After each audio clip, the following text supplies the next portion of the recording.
know, man. That's what I was wondering. How do I go live on here? Just 3, 4? Here come your Eureka Red Devils. Oh, I don't have to adjust anything at all. We're live. Mike? Okay. Very shortly, take it. I we don't know will where be he is. giving I'll you just do the it. starting defensive lineup for the Eureka College Red Devils. So right now I'm on, entering Sean. today's contest with a record of 6 wins and 2 losses, 6-1 in the conference.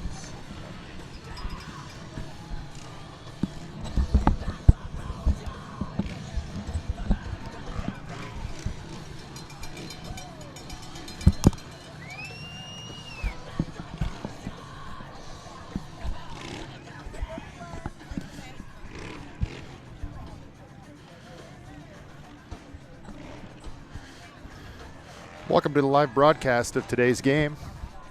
And here we go, ladies and Here at gentlemen, McKenzie Field, Eureka College's home team starting Eureka College Red defensive Devils unit. versus the Saints of St. Starting Scholastica at College. defensive end, he's a senior out of Peatone High School.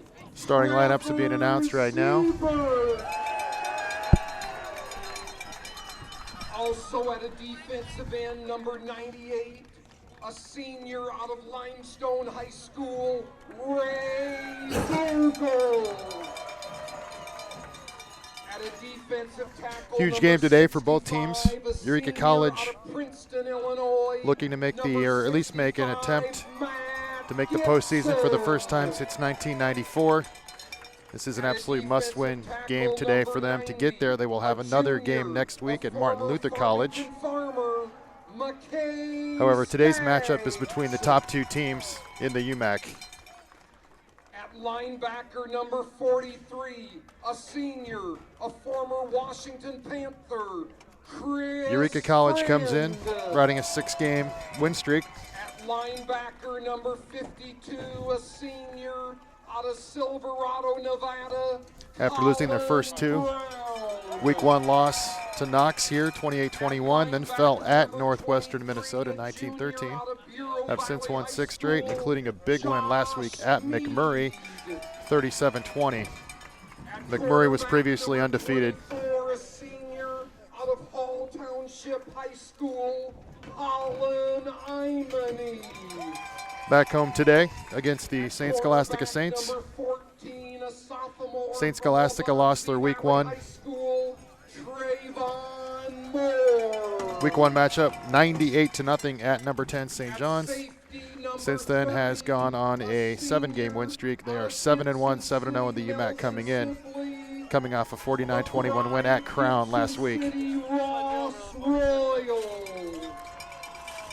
As far as this series goes, St. Scholastica has owned this series after Eureka won the initial matchup between the 2 schools, 21-20. St. Scholastica has won the last 7.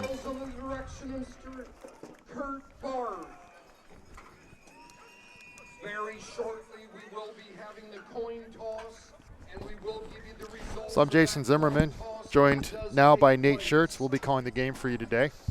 How you doing? Nate. Sorry a little late. No problem, Nate. Good afternoon on a blustery, what about 40-degree day here at Eureka. Something like that. Had some snow flurries this morning.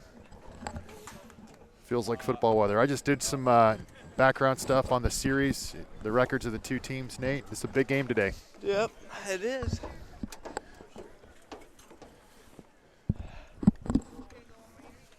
I'll go one more year and then I'll go to Bradford.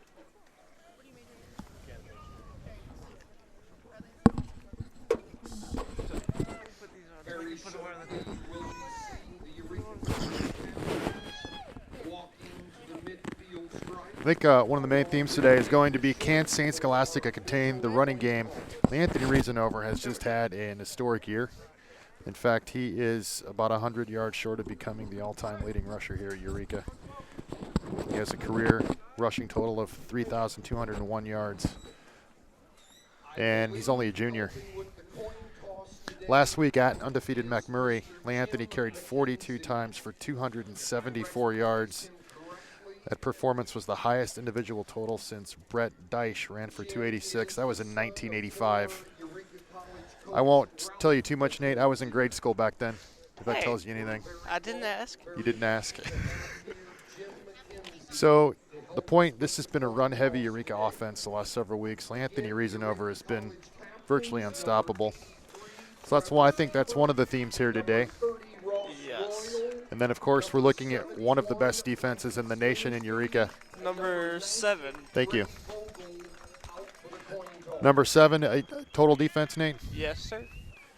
So going up against what has been a pretty prolific St. Scholastica offense, with the exception of their first game, which we won't even talk about. That was against a ranked team. Yes. But St. Scholastica really has a mixed attack, and I think they like to throw the ball. Yeah, I was talking to, well, you and I both were talking to some other secondary guys on Thursday, and there's gonna be a few circus type catches today, I feel like. Yeah, I think their receivers are fairly athletic, speedy, like to go up and get the ball, have some size. Have you ever heard of the term guagi? Go up and get it. I have now, It's and I think I know what you mean. yes.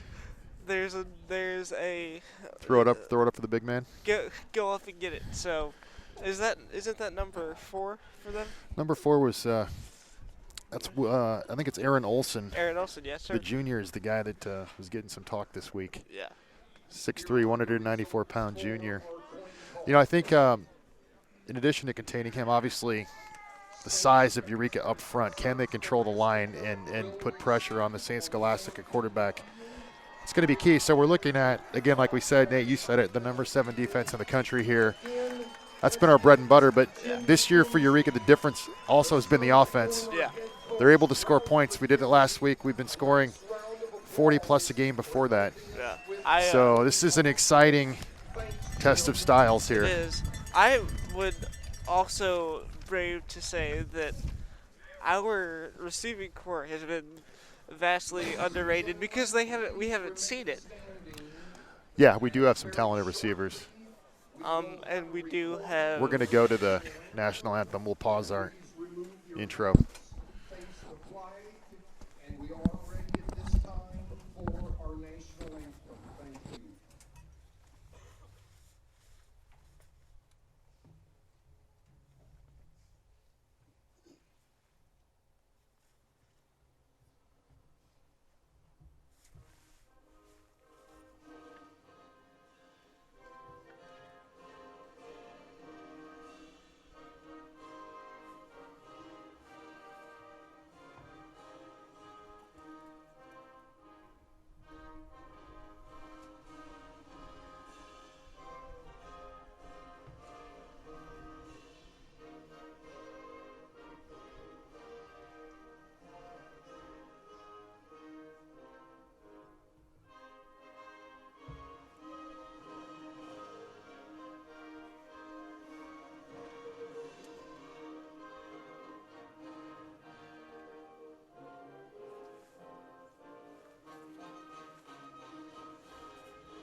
And we're back. We were not able to be joined by the EC band, so a recording must do.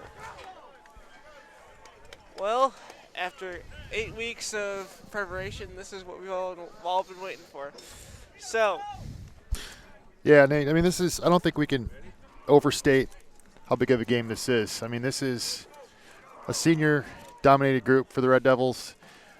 Let's just be honest, we have a shot here to put ourselves in position to make the postseason for the first time in 23 years. Yeah. And it's a big game for the players, big game for the coaches. Kurt Barth has really built this program into what it is today since he got here 9 years ago. No offense to the previous players or coaches before Coach Barth, but I would venture to say he's built this from scratch.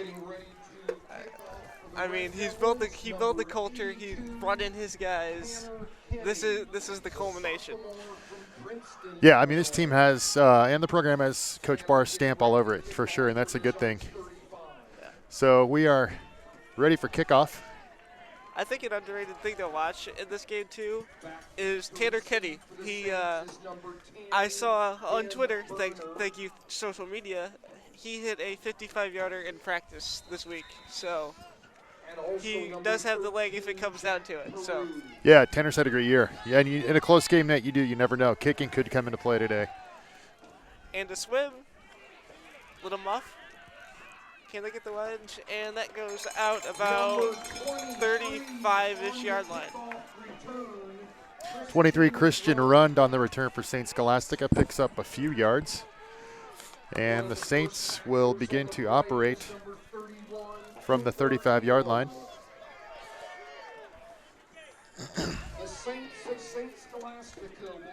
I would expect to see a pass out of this on the first play, open it up, set the tone. Just my own personal opinion. We'll see. But Saints led by sophomore quarterback number 11, Zach Edwards. And they have tended to be pass heavy if you look at the numbers. And we have a bit of a false start on the play. Number 4, that's a rare sight. Number 4 trying to get a 3-second head start. That's a good start for the EC defense. They don't have to move, and Scholastica will back up. And that is number 4, Aaron Olson. He's eager, Nate. he is just on a straight fly route. Could have been your fly route that you called for. Absolutely. You do need to wait for the snap, however. So here we go again. It's now 1st and 15. This is not the CFL. We got twins left, twins right.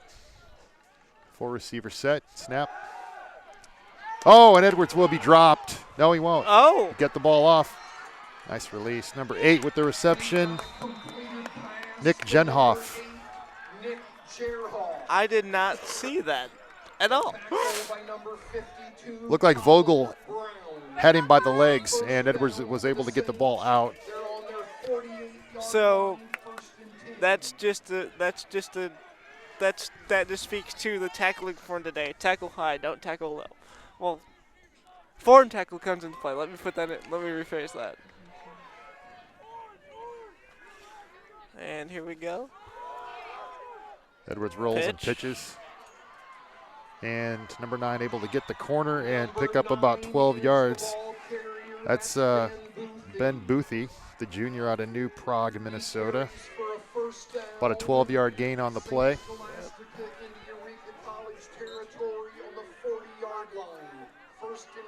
So again, Nate, this is the matchup of the day. This is the Eureka College defense against the St. Scholastic offense. I mean, this is what you want. This is what EC has prepped for. They're healthy. See if we can slow this. What has been a juggernaut in conference of an offense. Pitch again, this time to the right side. And big hit on the play. Looks like number 4, Colton Favre, on the play. Big stick, put the shoulder right in him. Yeah, we've got 2nd and 10 here from the. They needed that big stop because after two straight plays at 10+. Yeah. So let's see. St. Scholastic into EC territory, operating from the 40 on 2nd and 10. We got trips left. I'm sorry, twins left, twins right. Edwards to pass. Pass caught by 29, the sophomore Jeff LeMay out of Shoreview, Minnesota. That's a 10-yard pickup. Another first down, Nate. So you were talking a bit about the juggernaut that St. Scholastic has become. I mean, 6 out of the last 7 years, you win the conference, but let's see if they dominated the UMAC for sure. Yeah. And we haven't beaten them other than that first year of the series, and in what might be this is the last game of the series this year. Yeah. So it'd be nice to go out on a winning note. Edwards rolling again. He pitches again to Boothie. Boothie able to run. Picks up 9. So we're seeing some option early, Nate. Yep. I'll be honest, that's not what I was expecting, but. Ross Royal on the tackle. Chris Friend with the assist. Boothie running to the corner early here. See if this is setting up a longer pass for Scholastica. 2nd and 2 from the 22 of Eureka. 23 yards out. Here's a pass. Edwards. Oh, it's intercepted. Intercepted. Number 4, Colton Fauver with the pick right at the goal line.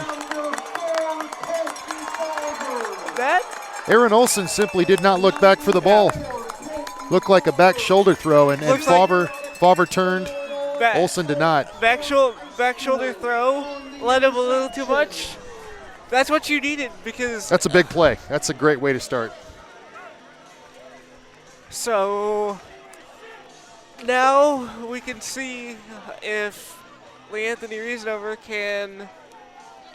Another small point to make there, not to interrupt you, Nate, but that ball is in the end zone, so they take it at the 20 instead of the 1. Which is obviously better. Holman to Reasonover. He's going to be hit well behind the line there. That's film study right there. If you're the St. Scholastica defense. Well, it doesn't take much to know. You're dealing with maybe the best runner in Eureka College history, one of the best running backs by statistic this season in NCAA D3. He did get back to the line. From our view, we have a little obstructed view for about 15 yards. Obstructed view and old eyes, Nate. You'll have to help me today. Trips left for the Red Devils. Jepson in motion. Handoff Reasonover left. If he gets the corner. Anthony busts a nice run off the left side. 12-yard gain. If Lee Anthony can get the edge, that's been his bread and butter the last three-ish weeks. No. Nick Dewey asking for a pen. Sorry, Nick. Holman back now in the shotgun. Holman's really kind of asserted himself mid-season. Yeah, nice play action pass. It's going to be incomplete. Just a little too sharp. Yeah, Nick Holman gets start number what, Nate? Start number 3, I think. 3? Yeah, I think it's 3. He's a sophomore transfer, originally out of Metamora, Illinois, and by way of St. Ambrose. Thank you, from St. Ambrose, correct. And he's a big quarterback, 6'2", 210. Fits the system well. Does fit the system well. Because he does have wheels for a guy who's 6'2". And you got we'll see an him option. right here. Holman keeps it and picks up maybe 5. 6 on the play. And I think back to your comment about fitting the system, this is something that the Red Devils like to do, run that read option. And if you have a big quarterback that can run, as Holman and Barth can both do, those 4 to 6, 7-yard gains could be there for you. Number 8, the big tight end Crittenden in. He'll line up left, trips right.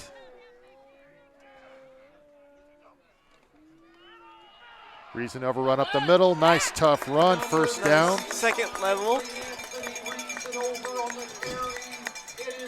It's really fun to watch how he gets that stutter step, wait, and then hits that second gear just like it's nothing. I want to say Le'Veon Bell as an analog. Yeah. If you're looking at, obviously not NFL level, but in terms of style. Yeah. And Anthony has improved steadily in his time here. And he's finishing runs very strong. And his feet, you're right, Nate, shifty feet. Twins right, split left for the Red Devils. A little confusion for Scholastica. It's a pass. Holman looking deep. And he will overthrow the receiver. Pass intended for 21, Brett Charlton. Charlton, I talked to him. He said his groin has been flaring up since the first game of the year. But he said he's playing, so we'll see how many more of those throws. He looked clean coming off the line, so we'll see how that goes. Nice to see him in. He definitely is a speed threat. That's a 100-yard state champion in high school, 100-meter rather. Yep. Wes Burris in at fullback now. Handoff Reason over behind Burris. He dances, finds a hole, and breaks into the open. For I'd say about an 8 or 9 yard gain. Reason over again, Nate, doing some work off the left side. And I'll tell you what, that's a case where he bounced it. Yeah. He was looking to run behind Burris, the hole closed, and Reason over was able to make something happen off the left side. That's something I think could be given to Anthony throughout his time here. Is his freshman year he was running behind Javier Rivera, Correct. who just cleared the way for him. But now he's been able to find the 18 inches of space and make something happen. Roll out here. Holman leads and just out of the reach. Looks like number 5, that's going to be Jepson. That's Matt Sutton, actually. Matt Sutton. Apologies. The 6'3 sophomore out of Dunlap. We have a couple dual number listings today. Yeah.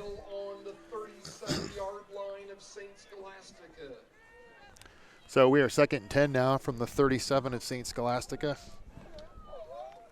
8 minutes and 54 seconds left in the first quarter. We're scoreless. Eureka on their first drive. An interception by Scholastica gave Eureka the ball on a touchback. Reason over again. Look at him dance, Nate, and off the left side again. Makes a little something out of nothing. 7 yards? I think he got that many. Hard to tell from our angle. Maybe a couple, 3. Nate, I don't see it as well as you do. That is a gain of 7. I'm going to leave this to you from now on, the spotting. I was just I didn't think he got that much. watching the side judge there.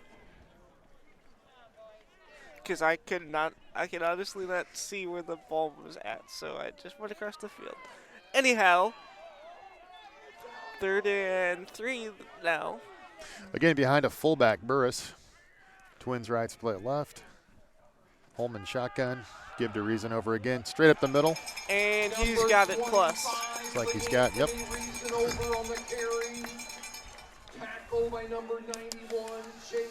Reason over picking up where he left off last week. Carried 42 times last week. That's a workload. And on this first drive, you can see the plan is clear. Well, Run behind Reason over. I mean, we're already at 7 minutes and 45 seconds left and ticking down rather rapidly, and each team has only held the ball once, so it's going to be a fairly fast-paced game.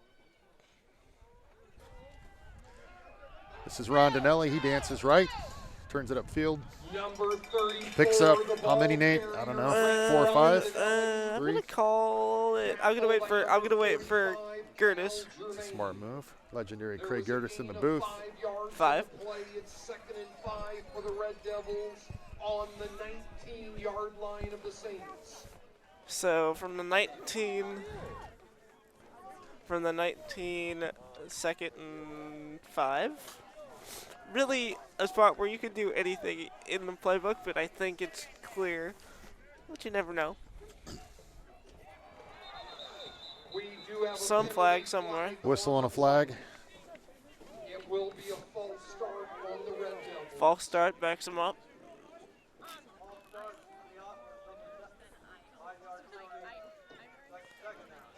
Still 2nd down. It'll be 2nd and 10 now for the Red Devils. 2nd and 10. 2nd and 10 for the Red Devils. So, again, 25 yards out. This is one spot where you can basically have a full playbook. You don't have to get into red zone offense. I would venture, if you want to take a shot here, I would, even though it is 2nd down. Oh, we got 4 receivers. Trips left, split right. Charlton split right. See if you're correct. It's play action. It is a pass. It's a screen to 13. That's Dom Parks. He will be stacked up. Lost 1 yard. 3rd and 11. 3rd and 12. Little quick hit receiver screen. Nice idea, but that time did not go anywhere. Real credit to the Scholastica defense of their read and reactability. It's Yeah, they were ready for that. yeah.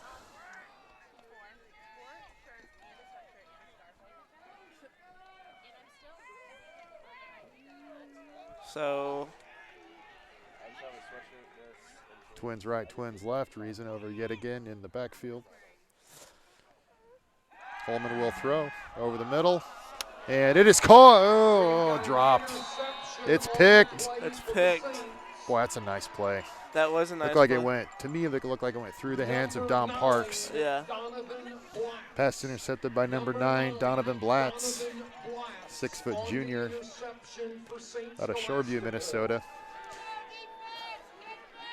I need to wait for the play down forward. Yeah. It initially looked like Don made a play on that ball. He did not. It goes squirts through his hands, and it is picked. The way he came down with it, I thought he had it too. Yeah. But the end result, it will be Scholastica ball from the Eureka, from their own 5 rather. First and 10. That Eureka defense takes the field again. See if they can keep Scholastica on this end of the field. We have a run up the middle. Gainer of 3. That was number 25. I'm listening to Gertis. That's Jeff LeMay, number 29, the sophomore. Also out of Shoreview, Minnesota. Couple pipelines in Minnesota, I bet. Minnesota heavy roster, as might be expected. St. Scholastic in Duluth, Minnesota. Edwards to throw deep. Incomplete. Pass intended for number 19. Colin. Don't have him on my roster. Neither does Curtis. Curtis is not either. Trayvon Moore made a play on that ball. 19's a big receiver also. I'd like to know who that is. Looked like Moore broke that up. Yeah. We talking to actually Chris Sharkey, the athletic trainer. He said that last week he was getting flagged, meaning Trayvon was getting flagged because he is a physical defender. So it's nice to see that the ref let him play, because that's just Trayvon's style. Yeah, it's Trayvon, and the other part of what you're saying, Nate, too, is on the other side of the ball. Olsen covered today by Imani. Yeah. And I know that part of the strategy here on defense is to try and be physical with Olsen, the number 1 receiver. So both Imani and Moore are physical corners, and that's a nice asset for this defense. This brings up now 4th and 7 as we were talking. Scholastica will punt out of their own end zone. Donovan Blatz, the do-it-all special teamer / free safety. Gets off, not a good punt. Might have been blocked, I think it was, and this will be shanked. Outstanding field position. And he does the old punter. I don't want to say acting job, but he tries to sell the roughing the punter. I always think about, you won't know this reference, but the Joe Theismann punt back in the 80s. Redskins quarterback, and it was blocked. The Redskins quarterback, Joe Theismann, punted once for some reason. I think the punter was injured. It was about a 9-yard punt off the side of his foot. But nonetheless, looks like Vogel, the 6'5 senior, got a hand on that. That's the call. But nonetheless, it's Eureka ball, 1st and goal from the 10. This is a situation, Nate, I think where Eureka has to put this in. They do. 1st and goal. Need to take control here. Because the game is up in the air. I mean, because this looks like an evenly matched game as we thought it would be. Twins right split left, Reason over. It is Reason over on the carry. Patient run. Gainer up the middle. Of 5-ish. It's hard to say because they dropped the sticks. So yeah, I'm gonna call that a 5.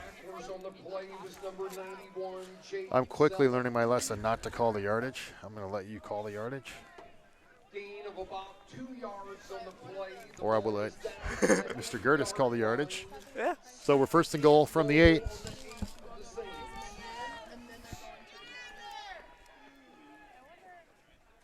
Give his to Reason over again off the left side. Tough run. He picks up a few. Boy, he's hitting the line hard. He is. Tackle by number 91, Jake Zellick. 5'11", 242-pound senior out of Sorona, Wisconsin, Rice Lake High School. 3rd and goal for the Red Devils. This crowd wakes up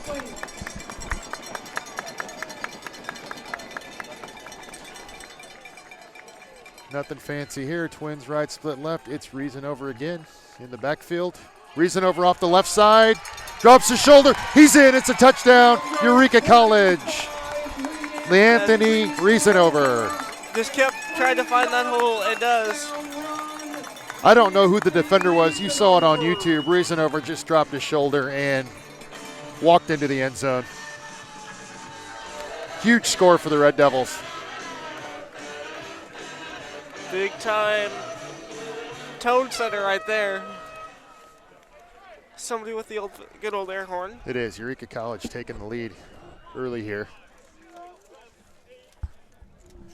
Kenny on for the extra point. His kick is going to be blocked. So it will be 6-0 Eureka. 3:38 left in the first quarter.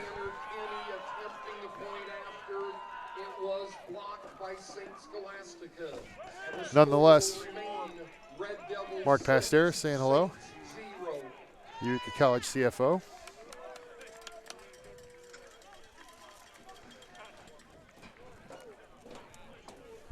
Yeah, Nate. Drawing first blood in a game of the two best teams in the conference. That's important. You want to try and get the initiative. And that first drive, Scholastica clearly was moving the ball. We have the interception. And Eureka gets a drive going, stalls on the interception. And this is a field position game in the first quarter. Get it first and goal, and they're able to punch it in. Really, the Ray Vogel special teams play sets that up. Yeah, it does. So with 3:38 and only 3 possessions held by each team, it's going to be a quick one, folks. Some up-tempo football being played so far. Kickoff fielded by number 10. Breaks right side, decent return. Number 10 on the return for the Couple of different number 10s on the roster. We'll call it Ben Berner, the freshman. It's a nice name for a returner. Ball is going to be placed on the 36-yard line of the Saints. 36. Still. Be 1st and 10 for the Saints from their own 36-yard line. Trying to answer the scoring of Eureka. I'm sensing a bit of a shootout. It's going to be. I hope not. I hope this defense I hope not, but I'm can get a stop here again. Sensing but we shall see. It's a handoff up the middle. That's number 29, Jeff LeMay, the sophomore. Tough run. He picks up about 5. Just across the 40 of Eureka, 4 yards to the 40. 2nd and 6. 2nd and 6. So this Scholastica offense is fairly well-rounded. I mean, they got all 4 threats: quarterback mobility, triple option, running, and the ability to pass. But that was, I think, Siebert on the stop there, the ankle tackle. Chris Friend credited. There's a pitch to the left. Friend comes in with the tackle. And we have it. You know, Nate, one of my observations about Scholastica is, I'll just echo what you just said. They're generally, I think, a pretty well-balanced team. They're a run-pass team. I haven't looked at the numbers, but, I mean, it feels like they're 50-50, 60-40 most seasons. They're a really disciplined team. We have an injured Saint on the field. But Scholastica has not been a team that's going to give you much. No. You have to take from them. But something to watch, and we haven't seen it here This early. player's okay. I don't mean to interrupt you, but he's going to be carried off. The Scholastica team in total has 83 penalties thus far. So that's something to watch as we get into the later stages when players get maybe a little edgy. See who can hold their cool and see if, a big 15-yarder will. Yeah. I mean, in a game like this, it just has that feel. You're right, where a small thing can maybe tip it. So now we're trips right, split left. Edwards in the shotgun. And 3rd and 8. It's another big 3rd down here. Edwards will throw. Left side. It's caught. That's Olsen, number 4. The number 4. As we talked about, the That- 6'3" junior. That drop zone coverage kind of By number 24, Colin Imany. you try to play the fly, but they drop the 10-yard hook on you, but that'll happen. Yeah, it was a nice route, honestly. So it's a first down for the Saints here. 2:25 and ticking left in the first quarter. Our score: Eureka 6, St. Scholastica nothing. Little shift in the line there. They have a deep ball down the right side. It is dropped, almost intercepted by number 23, Josh Mead. Boy, he had it and either dropped it or the receiver made a nice play on the ball. That's 23, Christian Rund. Looked like he may have gotten a hand in to my sight. Second and 10 now for the Saints from the 50-yard line.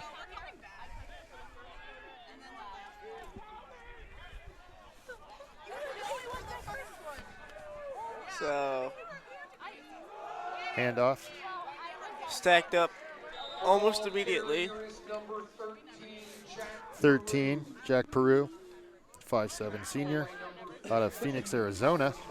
I think he's one of maybe two guys that are not from Wisconsin or Minnesota. How Jack Peru goes from Phoenix, Arizona to Duluth, Minnesota is probably an interesting story. It's quite a polar opposite climate, so we're 3rd and 8. Go ahead, Nate. The same could be said for Colin Brown coming from. Fair enough, but we're not in Duluth, Minnesota here. That's true. Swing route number 29 breaks free. 29 out of the backfield. That's LeMay, and he was not picked up, and he's able to run for a big gain. Orlando Moore with an awesome show of athleticism with the somersault there after the takedown. Touchdown saving tackle, and the Russian judge gives him a 7.5 on that. But the result, Nate, is unfortunate for Eureka. It's 1st and 10 from the 12. Nobody picked up LeMay. He ran free. Now we have a handoff. It's LeMay again. This time stacked up. Second effort, maybe got a yard. Looks like Vogel had him stacked up, but he kind of slid down his front and couldn't push him back. So that's how Matt Gibson also in on the tackle. Gibby, the senior out of Princeton. Want to give him a shout out here, yeah. Scholastica 2nd and 9 from the 11. 45 seconds left in the first quarter. Trips left, split right. It's going to be a pass. Edwards scrambling, throwing, and it's going to be caught for a touchdown. That is number 23, Christian Rund. So I don't know if that's didn't look designed to me, but Edwards rolled to his right and caught Rund coming back across the middle in the middle of the end zone. Looked to me to be a flush out of pocket type of deal. Yeah, looked for a second like Edwards was going to tuck and run. He didn't. He was able to stay patient and find the receiver. 6'6" pending this kick. They're coming. And boy, almost got there, but didn't. And the extra point's good. So St. Scholastica will take the lead here. Jonathan Stewart giving us a shout out from the sideline. 7-6, the Saints take the lead. 33 seconds left in the first quarter. So Nate used the word shootout, so we'll see how this plays out. But there's 2 scoring drives back to back. I guess Eureka's wasn't really a drive, but they did punch it in from the 10. So the Scholastic offense able to answer. Which is interesting.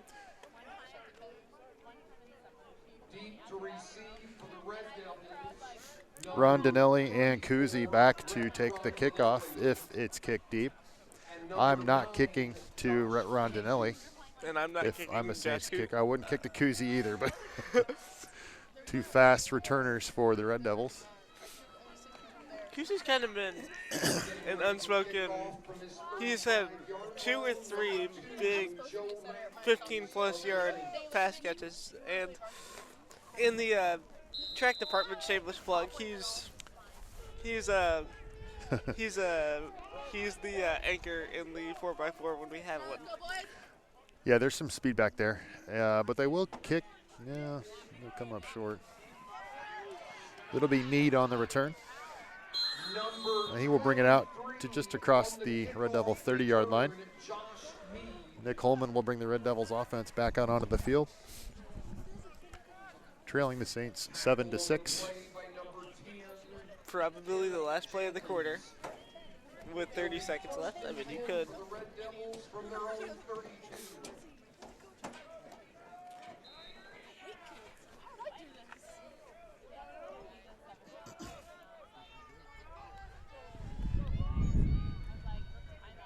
Reason over in the backfield.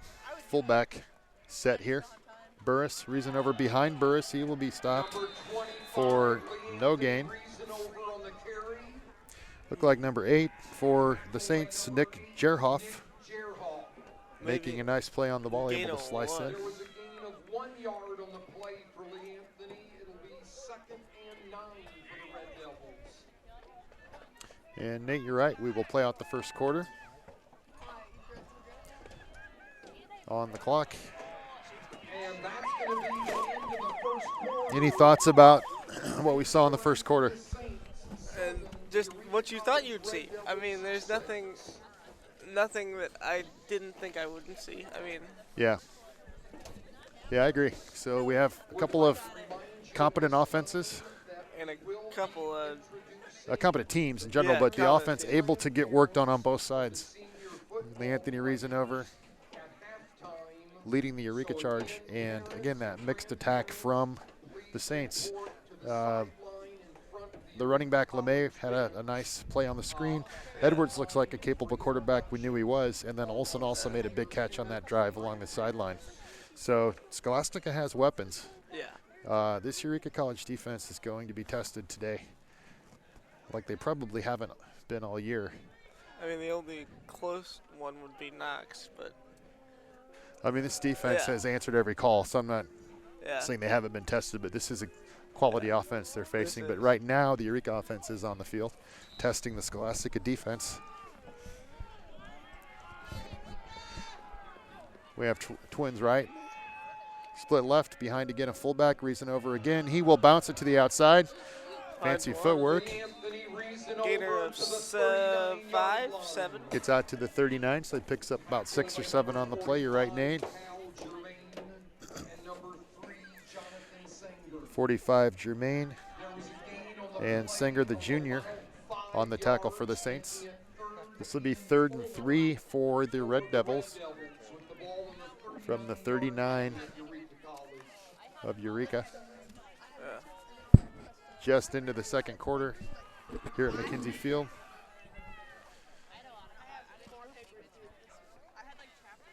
Call Reasonover's name again. He bounces right, breaks into the open Nate. Here he goes. 35-30, Reasonover, 20, 15, 10. He will take it in. That's a Lee Anthony Reasonover on a 61-yard touchdown run. that'll put him over the number. That was all. I'll give you a high five on that. That was all Lee Anthony Reasonover. He bounced that run to the outside. And I'll tell you what, you can see that difference this year with that speed burst. I think I was talking to him. He said he dropped 15, 20 pounds he dropped 15, 20 pounds this summer because he did stay on campus. So that's a point to his commitment to this season. So Absolutely. That is a heck of a run. Kenny on for the extra point. And this one's good. So Eureka has answered. 61-yard touchdown run again by Lee Anthony Reasonover. And once he got through that initial line into that second level, hit for it. They couldn't catch him. Yeah. I don't think even angles would have got him. Like if you got the right angle, it's. No, I don't. He just outran. Yeah. the DBs at that point. There was no angle to be found. It was a foot race. Wow. So this makes our score Eureka 13, Scholastica 7, 14 minutes left in the second quarter. Eureka College would like to extend congratulations to junior running back Anthony Reasonover, who today He has just 61-yard touchdown gone. We're run getting an announcement from from Gertis. the all-time He's the all-time leading rusher now at Eureka. So congratulations to Anthony Reasonover. Only a junior, Nate. Only a junior. Only a junior. He's going to pad that record. Congratulations to Anthony. And we are early in the second quarter. So he's over 100 yards in a quarter plus 1 minute. If you're a Red Devil fan, that bodes well. We have a deep kickoff here. Number 10 on the return. And he breaks free for a moment. Nice return, almost out to midfield. That's number 10, Ben Berner. Ankle tackle. Almost broke it all the way. So Scholastica answers back on special teams. So Nate, you might have pegged the word of the day, shootout. We shall see if Scholastica can answer. But I'll tell you what, if you're a Eureka fan, you have to be happy with the fact that we've been able to run the ball. So, I mean, let's give O-line credit, too. They're making some blocks. Reasonover's able to have some time to make these runs. Here's Scholastica, trips left, split right. Edwards will throw. There's a whole Flag down. He Flag will be down. sacked. 52, Colin Brown getting there along with number 90. That's McKay Skaggs, little the junior out of Farmington, Illinois. little jump. And that will be a penalty on Scholastica, holding. That's plus the set, correct? Or I believe we'll get the penalty from the line of scrimmage. okay. It's like a 10-yard penalty, so they'll take the penalty instead of the sack, I believe. Which I would too. But credit to Colin Brown because he was washed out by a O-lineman once and then kept battling, came around for the sack. The senior out of Henderson, Nevada. Handoff LeMay up into the line. He will get little to nothing. And McKay Skaggs says hello. The 6'5" defensive end out of Farmington and Western Illinois. That's a bit, we haven't said this yet. We know this as Red Devil fans, but we've got 3 players on the field for Eureka that are, I'm going to call them 6'5". Yeah. Ray Vogel, McKay Skaggs, and Trevor Ziebert. So there is some size, and they can move too for big men. Yeah. So this defense poses multiple problems for offenses. Edwards out of the shotgun, trip right, split left, he throws. It's going to be caught by Olsen. Nice throw and catch, and he was well covered over there. Edwards was hit right on the release, so there is pressure getting there. Nice throw and catch. Olsen, whatever that term you used early, he went up and got that one. Guwagi? Thank you, Guwagi. He did go Guwagi it. So that's a first down. 1st and 10 from the 39 for the Saints. And they will go 5 receiver set here again. Trips left, twins right, out of the shotgun. Edwards to throw. He's going to be flushed and hit by Brown again. And Skaggs with the finish again. Gain of 2 still. So what we're seeing here in this drive is a 1-2 punch of McKay Skaggs and Colin Brown defensively for the Red Devils. So good coverage there by the Red Devils. Nothing there for Edwards, forced to tuck, and he took a shot. 2nd and 9 for Scholastica from the Red Devil 38. The last game the Red Devils played at home against Greenville, we saw the Red Devil defense effectively take the Greenville quarterback out of the Option game. keep, and I'm going to interrupt you, but Edwards tried to cut it back upfield and could not. eventually those hits are going to start taking an effect in the third and fourth quarter, so that's something to watch.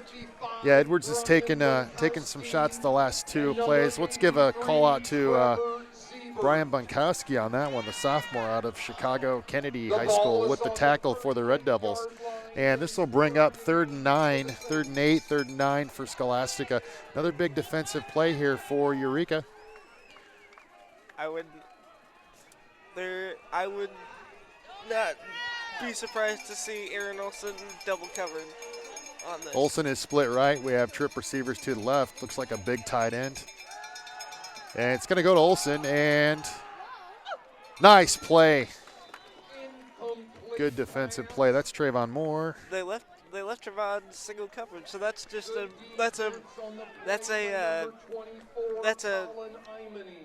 No, that's Imany. That was Imany. That's Imany.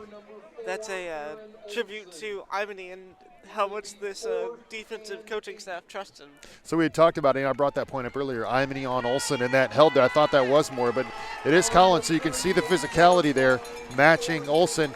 And this is a situation where you're on the 38, you can't kick a field goal, punting doesn't do you much good. Scholastica will go for it. 4th and 9. No man's land and a timeout. Timeout here to think it over. Timeout will be charged to Scholastica, so they're going to think about their options here on a big 4th and 9 play. It's early, but I don't hate going for it here. I don't either.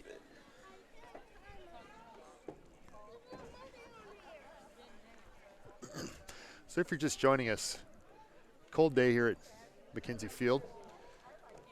Let's say about 39, 40 degrees. Something like that. You have a light wind out of the west. It's not bad.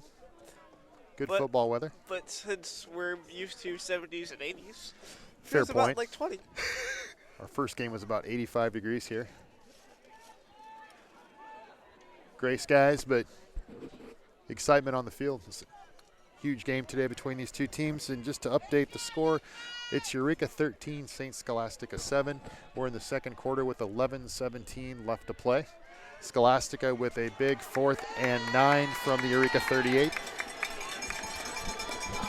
Zach Edwards, the sophomore quarterback out of St. Paul, brings his squad out. Again, Olson isolated on the right side. There is a safety coming over, Nate, if you look into coverage, so they're going to double cover Olson here. And Edwards will look up the middle. It's caught. Caught by number 9. That's Donovan. That's Ben Boothie. Donovan Blatz. It's hard to, okay. Yeah. Boothie. Hurry up offense. So Boothie plays offense with 9. Blatz defense. Hurry up. It's going to be a fade route. So Scholastica tried to run a hurry up fade route to number 19. There's a flag down. Probably going to be a PI. Tried to catch the Red Devils off guard there. Looked like Trayvon Moore had coverage, but we'll see what the call is here. Again, blind spot for us, sort of. Yeah, I didn't get a good look at. Personal foul on Chris Friend after the play. I don't know what happened, but It will be a first down for the Saints. The ball is that going will to give be Scholastica a first down, so that's a costly penalty. No call on the actual pass play. Personal foul moves it forward to the 12, 1st and 10 for the Extracurriculars Saints. get you in trouble. Yeah, I'll tell you what, I mean, that's Eureka ball if that stands. Nonetheless, here we are, 1st and 10. This defense always feels like they can get a stop, so we'll see.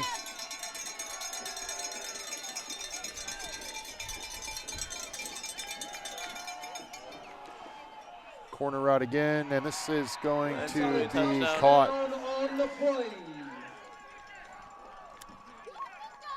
A 12-yard touchdown pass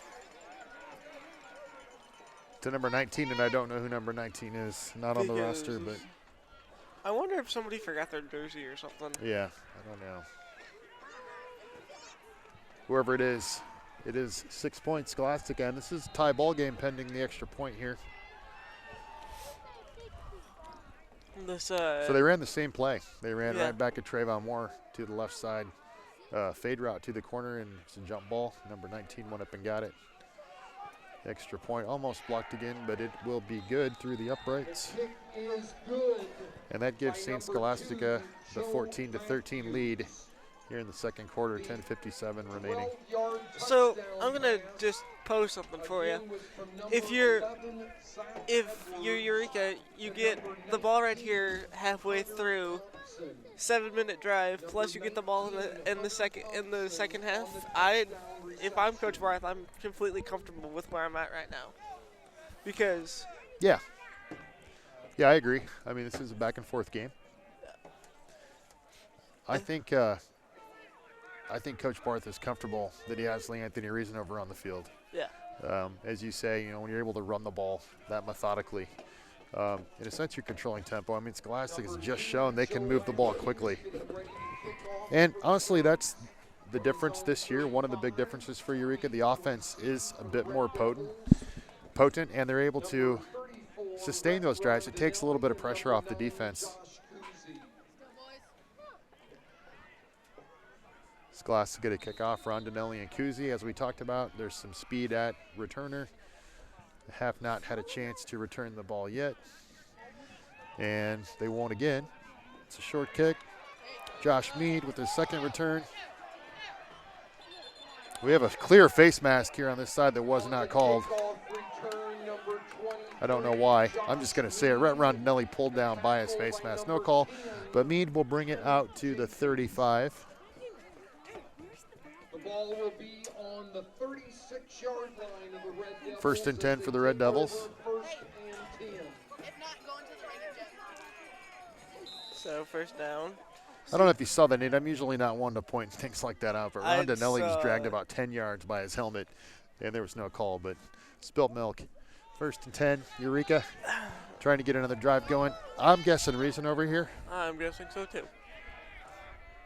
Behind Wes, you think? It's play action. I was going to say or play action deep, and that's what it is. And it is. Oh, it is called. Oh, wow. It's going to be a flag, though, Nate. Yep. Flag down on the play. You would have.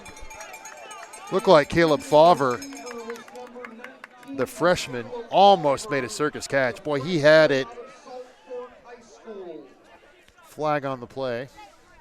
You think defensive PI? Can't be offensive PI. I would think it would be, but we will see.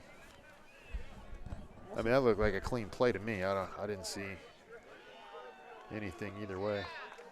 It is so interference, 15-yard penalty. So there's a case where, you know, I called run, but it's a perfect spot to set up that play action. You know, it's been Reason over heavy. I almost said it before the play, honestly. Fake the handoff and look deep. Why not? And there's a 15-yard result, almost a bigger play. So 1st and 10 again from the 49 for Eureka. And if you watch film on Homewood, he has one of the better pulls on that run fast option. So. Yeah, he's a very clean quarterback, very good fundamental quarterback. Reason over up the middle, picks up a few.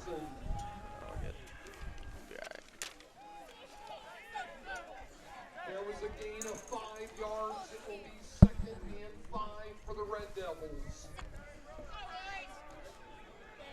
Offensive game so far.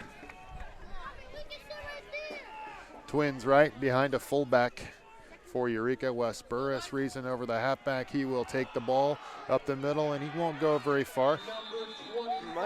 Stacked up at the line, picks up maybe a yard. It's getting chippy back here in the secondary. Number 4, Will Halloran. And number 9, Josh Kuzi getting into it over here. Josh Kuzi thinks he got pulled by his face mask again, but nonetheless, no call, and it'll be 3rd and 5 for the Red Devils. 3rd and 3 for the Red Devils from the 42-yard line.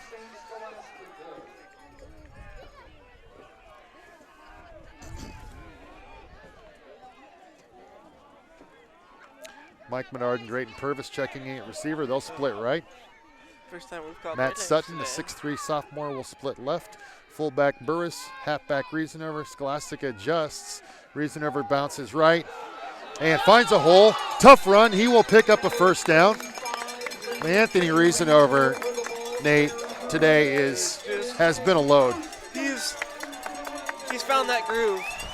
If you're just joining us, Anthony Riesenover became the all-time leading Eureka College rusher today with over 100 yards in the first quarter. With 11 plus games still left in his high school career, in his college career. Sorry. I like the plus part. The playoff game would give us a plus, so let's just say that's coming. Hopefully that's coming, but boy, he's looking good so far. 1st and 10, Eureka from the Saints 33. Two back set. Rondinelli this time up the middle. And nice run by Rondinelli, the athletic freshman from Indiana. Carrying 2 guys on him. And that's not really his game. He's more of a space runner, but there he shows his physicality and does drag a couple of defenders an extra couple of yards. I was talking to Coach Barth and friend a few weeks ago, and they both said that they're going to try to work Rondinelli in, but if you're Coach Barth and you don't need to. You don't need that second look to kind of mix teams up, because when you have Riesenover again, Nate. Riesenover breaks into the clear and finishes the run, drops the shoulder. Another great run. 20-yard run off the right side. And I'll tell you what I like about that, Nate. He did not look for the sideline. He looked for a white jersey, and he put his shoulder into him. He was looking for the pylon. Is what he was I'm just going to call that an old school run. He does not want any part of going out of bounds. He was looking for the pylon. I mean, you have to love that. So there's a case where they saw it coming. They knew he was bouncing it, and they still couldn't stop him. So to your point, you're correct. This is Anthony Riesenover's offense. It's nice to have a Rondinelli to mix it in, but, man, when you're running like Lee is right now. Riesenover again, this time up the middle. He is. Wait for the call. Close. Just short of the goal line. 4.5-yard run, let's call it. But it will be 2nd and goal nonetheless They here. are going heavy. Going heavy. We've seen Siebert catch a little. We have a Trevor Zebra sighting, but I have to think he's in here to block Nate. I'm not throwing it at this point. Nope. I'm not a football coach, but you got to think Riesenover here. It is, and he's stacked up. Did he get in? Straight up the gut. He's short. Boy, 3rd and goal. I'm going to call it old school football here. Just line it up. This is wishbone. Yeah, this is 1920s stuff here.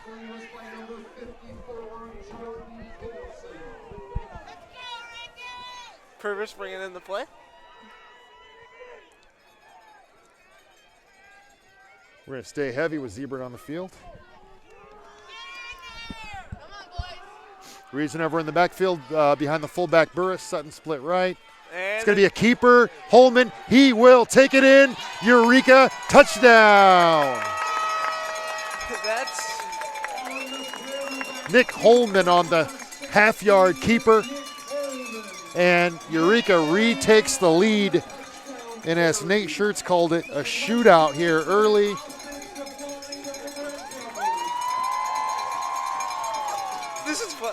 This is fun. I mean, it's just fun to watch. Yeah, this is a great game so far. So, pending the extra point, I'll just wait. Yep. Kenny's extra point is Good. good. And there is a flag. We do have a flag. We'll see what happens.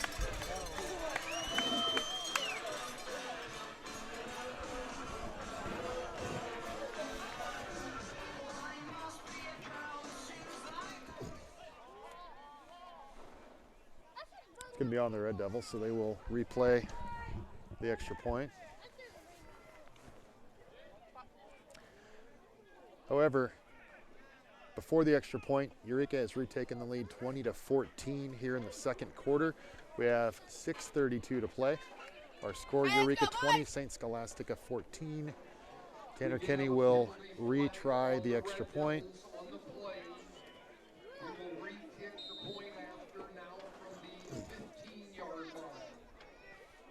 Shouldn't be a problem if it's a clean hold. Like your confidence, Nate. It's not a problem. Extra point's good. 20-14. The Eureka Red Devils in one of their biggest games in decades, quite frankly, are answering the bell here. This is a back and forth battle. You called it entertaining, and I agree. So, offensive game, 20-14. Second quarter, we'll see if the Red Devil defense can slow this Scholastic offense, which has been moving the ball behind a mixed attack.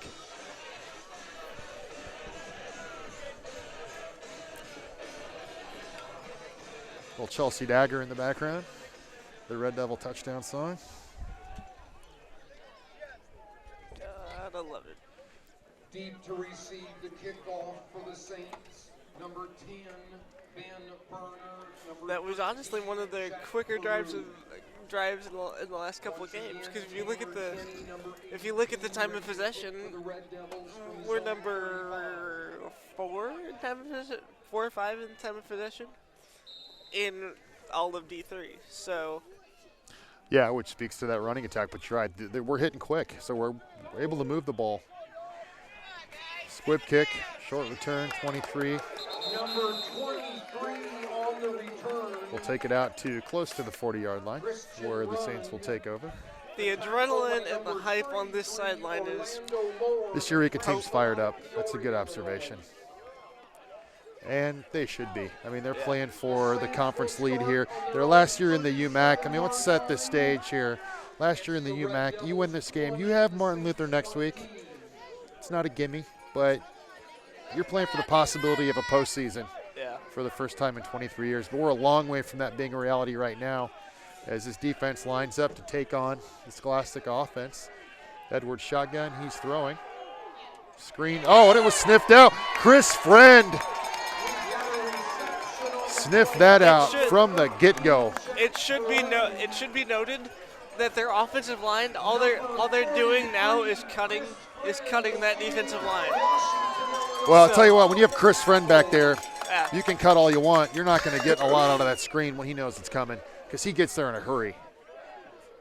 The senior out of Washington High School and St. Xavier University transfer.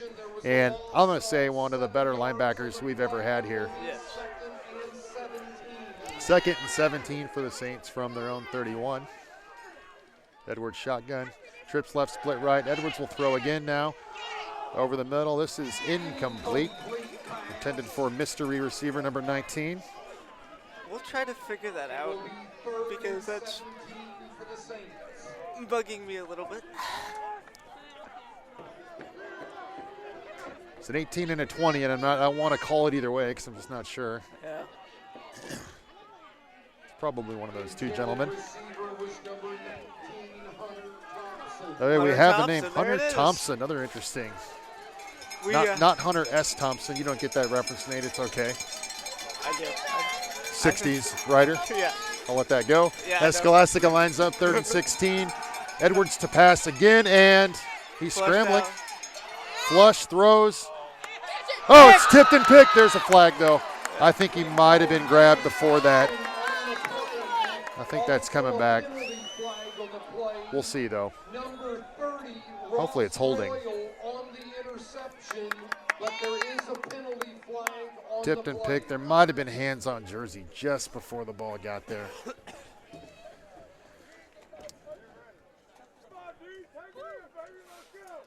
And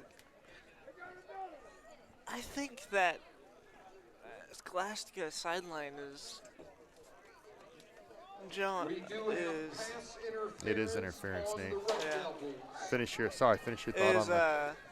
Is John at the defense because it's the second, maybe third time I've seen Eureka players trying to leave, but Yeah. caught up over Well, there. I'll tell you what. I mean, let's just take this into account. Scholastica is not a team that's used to playing close conference games. I mean, they played Northwestern to a 14-7 contest this year, but I mean, they've had the run of this conference for years. So this is a situation, and let's not mistake this. They're playing for their postseason lives also. If they lose this game, they're in a tough spot. So they're not used to being down in the second quarter to another UMAC team. Situation now, that's going to be a first down. It's a case where pass interference moves Scholastica forward.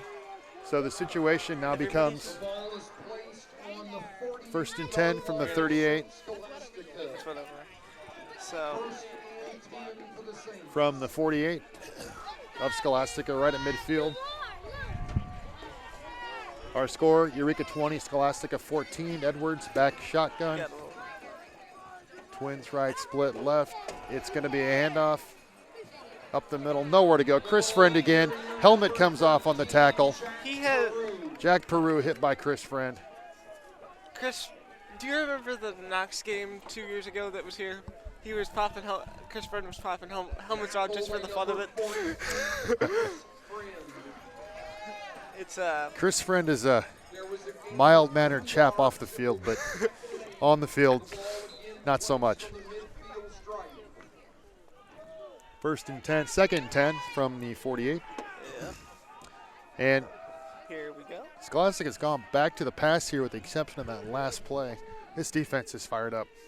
Edwards to throw again. They're getting pressure, Nate. He will get the pass off, and this is caught. Hunter Thompson, number 19, over the middle, crossing route. Now that we have that name, I heard that name last year when I was watching, and the year before. So with Fear and Loathing in Duluth. Hunter Thompson with the reception. Gotta love it. Any English majors out there will get that reference. One of my favorite writers, rest in peace, Hunter S. Thompson. But the living Hunter Thompson giving us fits right now. Yep. And he's split right again. Olson split left. Edwards at quarterback. 1st and 10 from the 37. Another pass. McKay Skaggs will get to Zach Edwards and drop him. Quarterback sack number 90, McKay Skaggs. McKay Skaggs is having the last 6 games of his life right now. He's having a nice day today so far. In the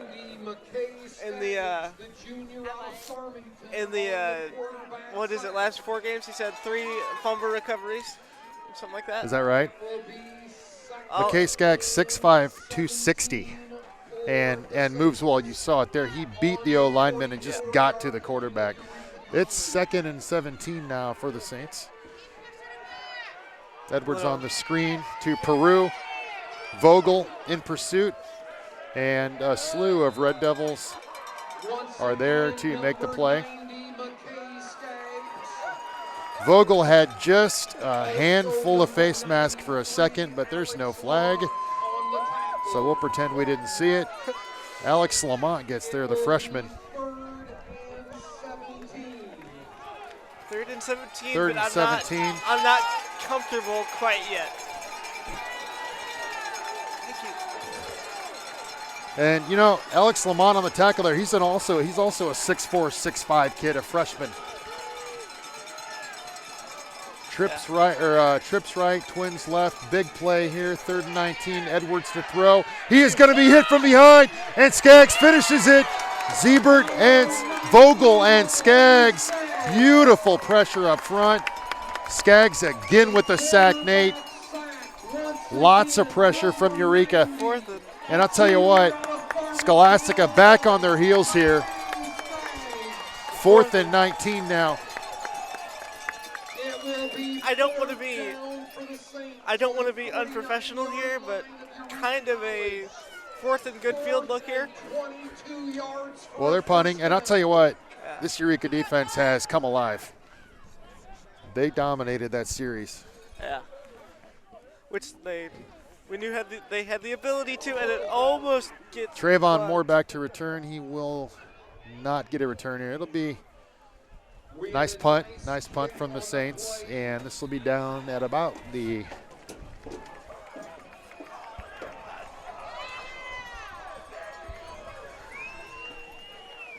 Let's see if the Red Devils can get about the 5-yard line. So Red 95 Devils yard field. pinned back here.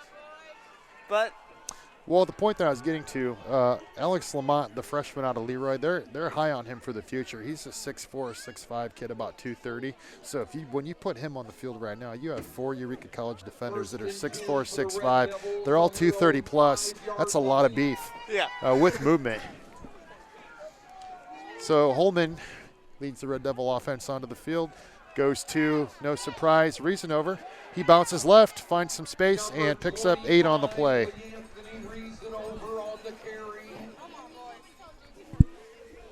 thank you. Tackle by number 45, Cal So, Jermaine. Number 2, 2nd and 8. There was a gain of 8 yards. Tick, tick, on tick. the play for 154 to go, but you get the ball in the second half, but you kind of want to get that two score lead and the ball if you can. I say see what you can do. You've been moving the ball. I mean, you're gonna run probably, but you can mix it a little bit here. Reasonover again. This time forward picks up the first down. So again, we're down to a minute 30 left here in the second quarter. So Eureka, they're on the 20-yard line. So you have a minute and a half here before the half, a 20-14 lead for Eureka. Yep. So we see Kuzi. I didn't see the other wide receivers we have on the field, but I feel like this is our speed. We've got looks like Jeremiah Vance split right, or slot right. Reasonover off the right side again, dives forward for a little gain. Maybe 5. And they are not going. Clock is under a minute. They're not going to hurry up here. Eureka looks like they'll be content to take a 20-14 lead into the half as they're huddling as the clock ticks down here.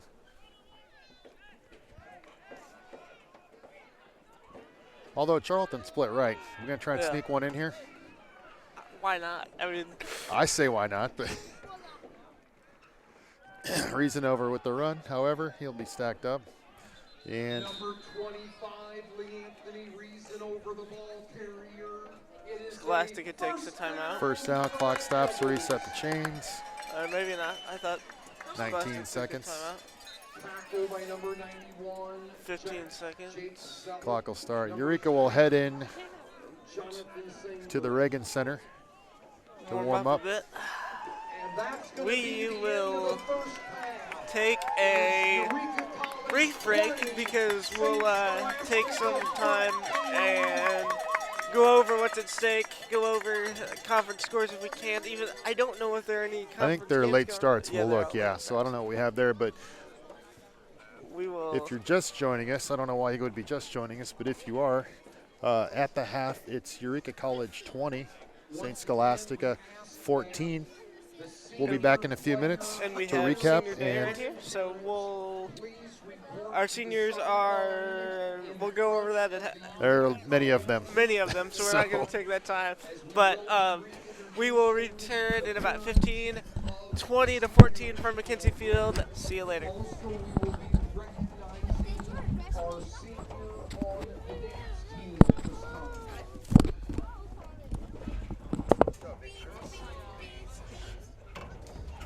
They're thick enough, they didn't spill. They're cold enough that they didn't spill. Cold enough.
College dance team, great job, especially Stephanie Tomlinson. You will be sorely missed next year.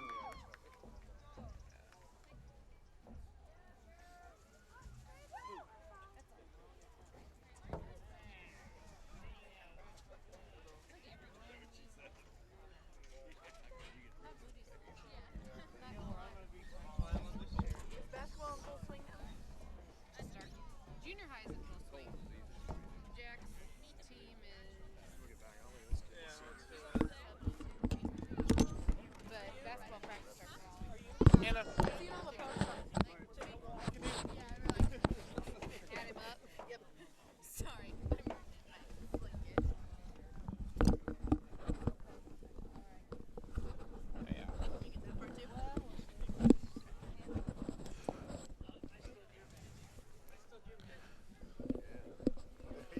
Haha. All right. Jason Zimmerman back here with Nate Schertz, Mackenzie Field. What do you say we run through the seniors, Nate? Yep. We have. Let's see. We have Jepson. Jake Jepson, Jake Jepson. Jake Jepson. number 7. Mike Menard. Mike Menard out of Champaign Central. Give our seniors some due on Jeremiah senior day. Vance. Jeremiah Vance. Senior out of Havana, Jeremiah Vance. Colton Johnson. Dom Parks. Jed Vance. Don Parks is actually a junior, He but is. he'll He have is, another so- year. Yeah, sorry, my bad. Jed Vance, the second Jed Vance, Vance. Vance brother. 24. Colin Ivany. Cullen Ivany, senior out of Spring Valley Hall. Ross Royal. Cooper Elam. Chris Friend. Colin Brown.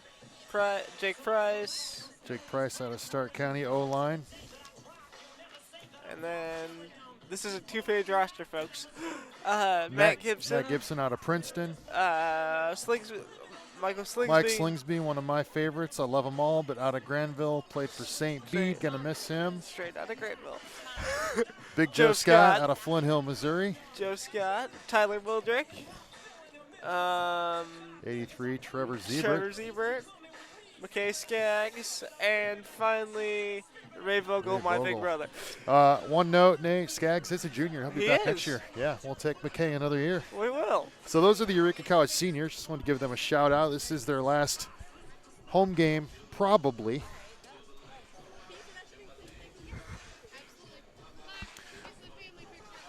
Do not have stats at the half, but we can recap the first half. So we have a 20-14 ball game, Eureka College lead. Really behind the running of Anthony Reasonover. 61-yard touchdown Yeah. run started the scoring. It's been a shootout, folks. Short touchdown run. And then Nick Holman on a keeper for the third Eureka College touchdown. So, Nate, any thoughts on the first half or the upcoming second half? It's going to be a... If the Red Devils score right here, it's basically a 2-touchdown lead, depending. I mean, I know it'll be a 13-point game, but you think it through. It's been a shootout. It's been a touchdown fest. So if the Red Devils can score right here, I'd say they're in a good position, because we also saw the last drive of that fourth quarter, or the second quarter, that defense showed up probably in the biggest series of the season so far. Yeah, it's a great point. So I think you're right. I think the Eureka College defense definitely, let's say regained the initiative is how I would put that. After Scholastica had done some work on previous drives, that defense came alive, and you saw a lot of pressure up front, particularly from the big DN Skaggs. Vogel was getting back there. So you're right. This first possession, I think, is important in a close game. I mean, anything can happen. This really is anyone's game at this point, I would say. Can Eureka come out and continue to establish the run? They've been successful with Reasonover and behind that offensive line so far. Let's give the offensive line credit. Yeah. So I think that's going to be the storyline. And then can the Eureka defense parlay that last stop of Scholastica into a big second half. The bottom line, and what I'm picking up here, is this Eureka team seems focused. They are relaxed right now coming out. If you watch them coming out to take the field for the second half, They're having fun. they're loose but not too loose. I don't think it's overconfidence. I think it's the right mix. They know what they have to do. These coaches had this team ready today. Yeah. And, you know, we're watching a good ball game. So, I mean, we'll see what happens. If you're a Eureka fan, Nate, and I am, I've been around here for years. Yes. You know, there's been some lean years in terms of wins. And it's neat to see a team in a position, we're not locking it in because anything can happen, but in a position to potentially Controlling their own They destiny. control their own fate. We controlled it last year. Tough game against Northwestern, but you know we're in a position to win a conference championship in our last year in the UMAC, the Upper Midwest Athletic Conference. So you know this is a big second half. This is as big a second half of football as we've seen here. So it's exciting.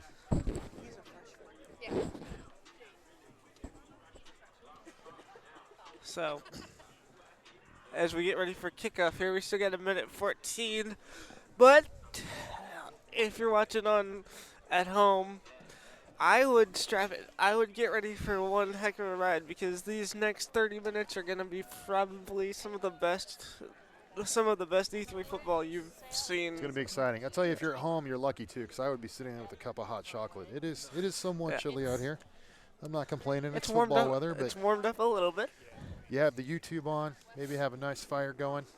I'm assuming it's a little bit colder up there in Duluth. We'll welcome all the St. Scholastica fans maybe watching online. It's about 40 degrees here at game time under gray skies. But the sun has been shining on this Eureka team so far as they will bring a lead into the second half. Felt a few snow flurries. Yeah, I woke up this morning, walked outside. We had an early fifth grade travel basketball practice, and it was sleet and snow flurries in the air. And, you know, I had to groan, I'll be honest. Yeah. We're still in October. But hey, if you're northern Minnesota, it's been snowing since first into September probably. So, and we're ready to lock her in. Get enough of us talking here. Let's play some football. Yep. Start of the second half, St. Scholastica will kick off to Eureka. They will be Rhett Rondinelli and Josh Kuzi back to return as they have been. Yeah. Although they haven't had a chance yet, every kick has been short to that second layer of return. And it's not because their kicker can't get it there. It's definitely by design because I think you're right. He was the UMAC Special Team Player of the Week, so he's got the leg. Yeah, that's a nice piece of info. I did not know that. So it's by design, and they're going to do it again. It's a short kick. And it's Mead again, his third return of the day. Decent return for a linebacker. And Mead does have, well, if you remember. Converted receiver. I know where you're going, but go ahead with it. He's a converted receiver from Bureau Valley, so he does have the wheels. That's why he's on this return team in the second to back row. So agreed. He's also playing at 185 this year. I'm not sure what he played at receiver, but I think it was 175 if I remember right, something like that. Definitely lighter. Here we go. Nick Holman leads the Red Devils. And it'll be Anthony Reasanover off the right side. He bounces, doesn't find any daylight. He'll be dropped. Dropped at the line of scrimmage, maybe a short gain on the play. The linebackers definitely were filled right away. That was a good play by the defense. You know, we'll see if St. Scholastica makes any adjustments to Anthony Reasanover. Not, you know, it looks like the same defensive set. Yeah. He just makes plays. You know, he's a tough guy to really, I think, adjust to because he bounces so much to the outside.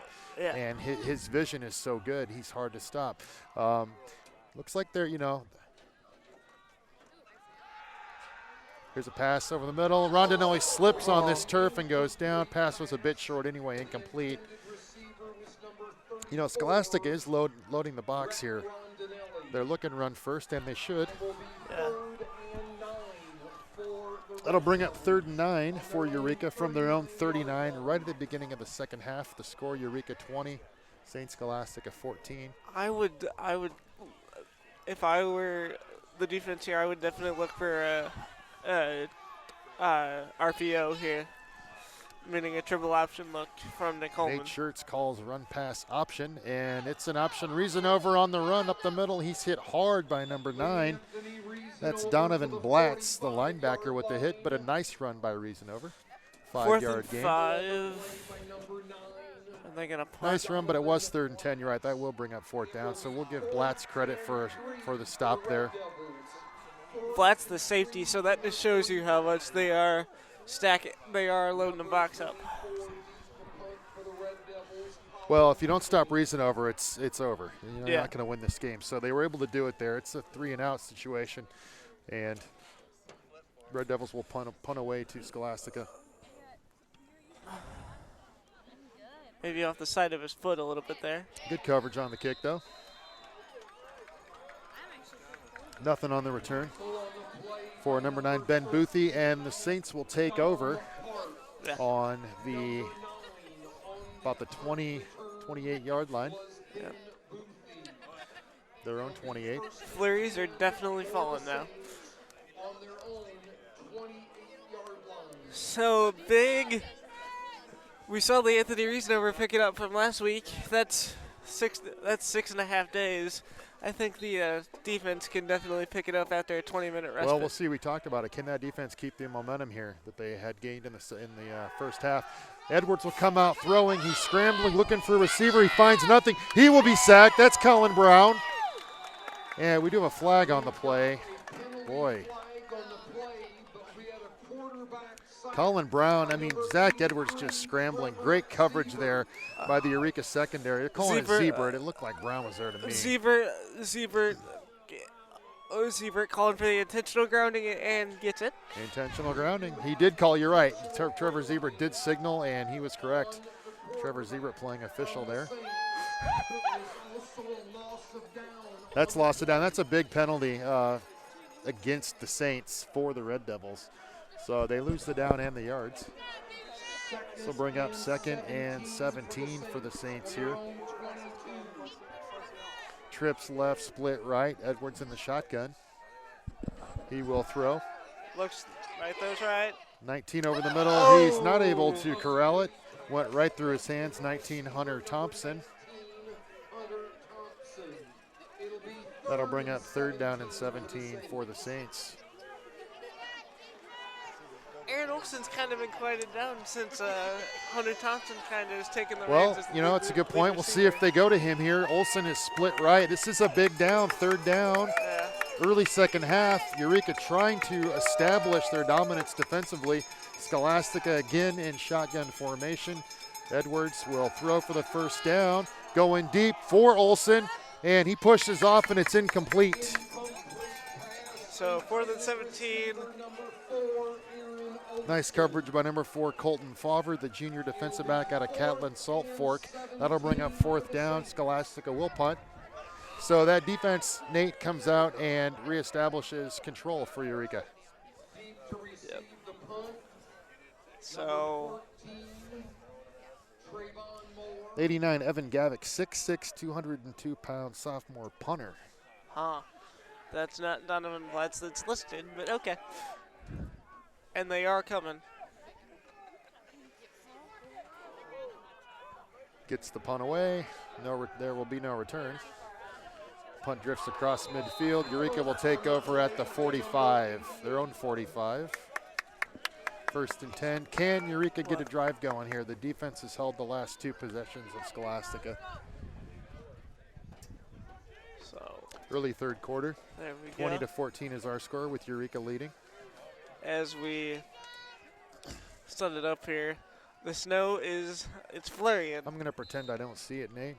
It's flurrying, and the wind is died down. So the if you're after that, I think it's contrasting styles. If you're Eureka, you run the ball, you try to run the clock out and do that with a 2-yard gain right there. And if you're, say it's Scholastica, you got to go to the air. I mean, to get anything done, it's quite obvious. Well, I mean, I think you're right. We've seen Scholastica shift to the pass, and it hasn't worked out. The secondary has held for Eureka, and we've seen plays break down on the Scholastica side. Eureka just doing what they've been doing. They're just going to run the ball. So Wes Burris in at fullback again here. We'll see if Reasonover follows him through the hole or is able to bounce. Got to think it's a run. Yeah, you gotta. And it is. It's an option keeper. Holman, he's going to run off the right side. A nice little gainer. The quarterback keep. Maybe 3 on the play. That'll be a 3rd and 2, 3rd and 1. This will bring up 3rd and short for the Red Devils. Nice little run. And, you know, you mentioned earlier, Nate, Holman's proficiency on play action or option plays, and that was a nice technique. He's able to tuck and run. Fullback set again here for the Red Devils. This time the give is to Reasonover. He bores forward, and he will get the first down. He will. Nice 2-yard gain for Anthony Reasonover. Time 11:40. You know, we can now call him Anthony Reasonover, the all-time leading rusher in Eureka Red Devil history. Yes. A mantle he took in this game in the early second quarter.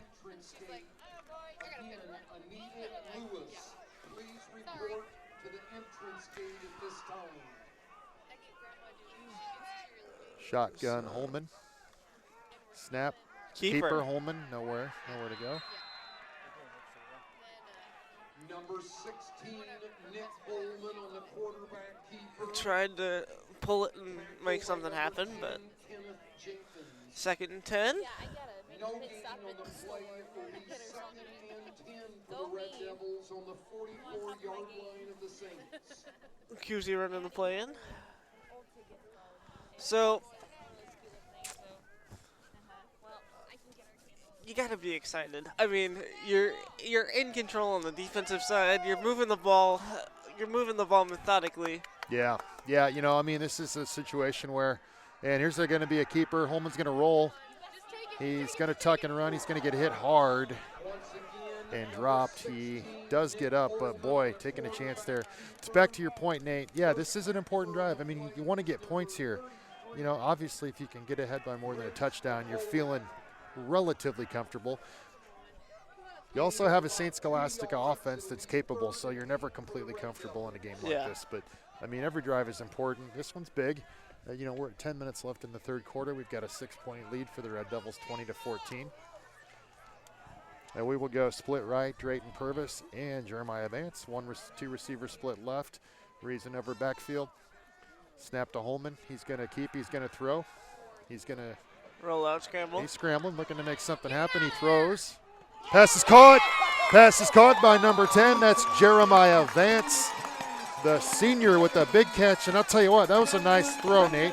That was go to the Cadillac and turn left right there. Nice call. Holman scrambling and then threw a bullet right into the numbers of Jeremiah Vance. Nice throw. Vance makes the catch, but I'll tell you what, that was really the throw from Holman. Yeah. That was playground football right there. Huge play. The play was not the play, I would guarantee. That was scramble, make something happen. Just like you do in the backyard. 1st and 10 from the 20. Reasonover on the run. Short gain for him up the middle. And I think in on the play, number 10, Ben Boothie.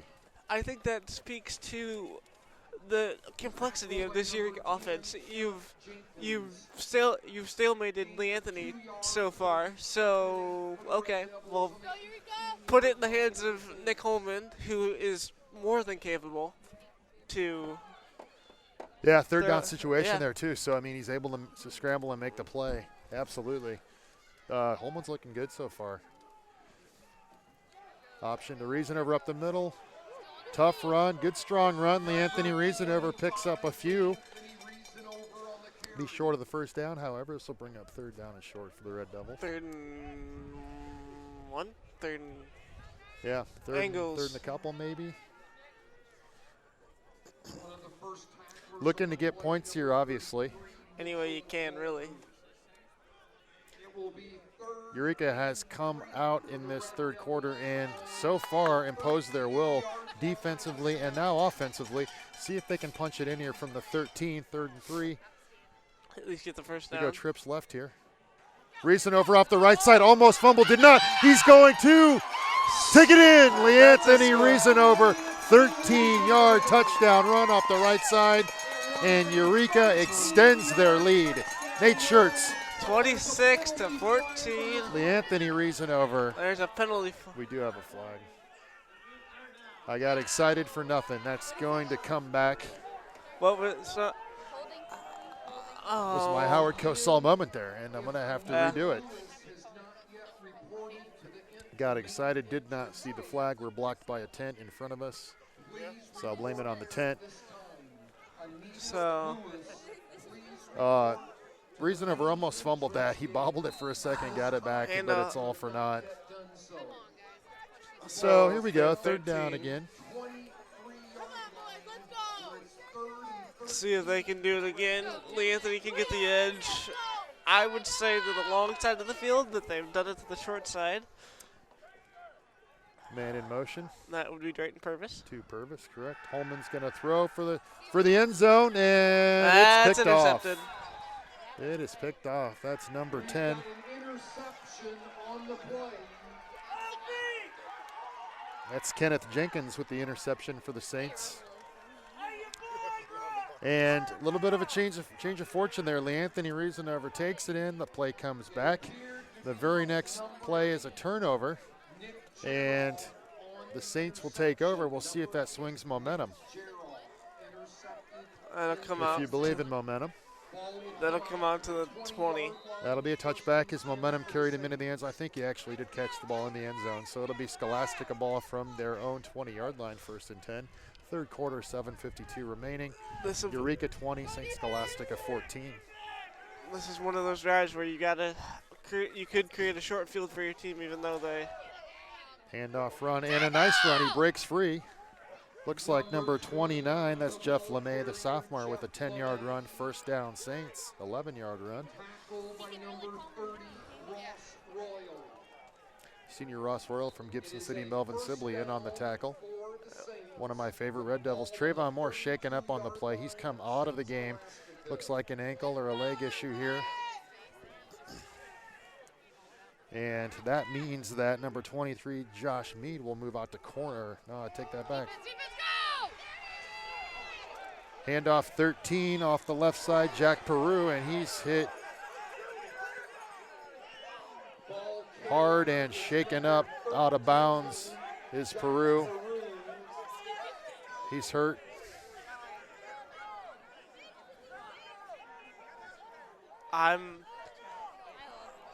He's back up and off the field. He took a shot. He did take a close shot. to the I would, sideline.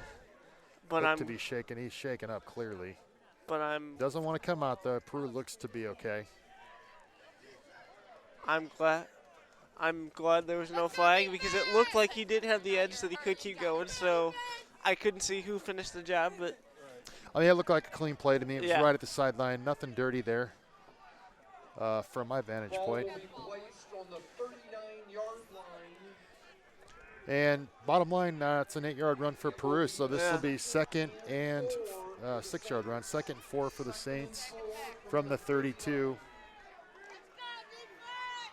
39. I'm excited, Nate. I'm getting everything wrong, so I apologize. It's all right. 39-yard line. Second and 4. This is good football. Second and 4 here. You're correct. Option pitch. Nice run for number 9. That's Ben Boothie off the right side on the pitch from 50. Edwards. 49, sorry. And Scholastica is making something happen here on this drive after Eureka had shut them down on their previous 2 drives.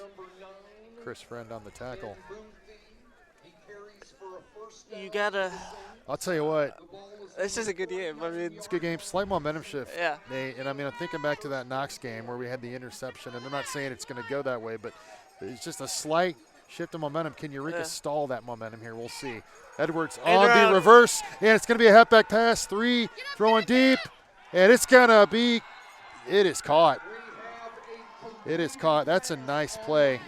So we have the handoff to number 3, Reese Jansen, who is listed as a quarterback came out of the slot on the halfback pass, but he's listed as a quarterback. So Makes the throw to the big receiver, number 4, Aaron Olson. Interesting call from the Saints. A little bit of trickery there. a little bit of trickery, but The DB was there. Yeah. Olson just made a good play on the ball. That was good coverage by Imani. Handoff 29. He's going to cut it up the middle for a gain. Tripped up by his own player, LeMay. And the Saints are moving the ball. they are By number 43, Chris Friend.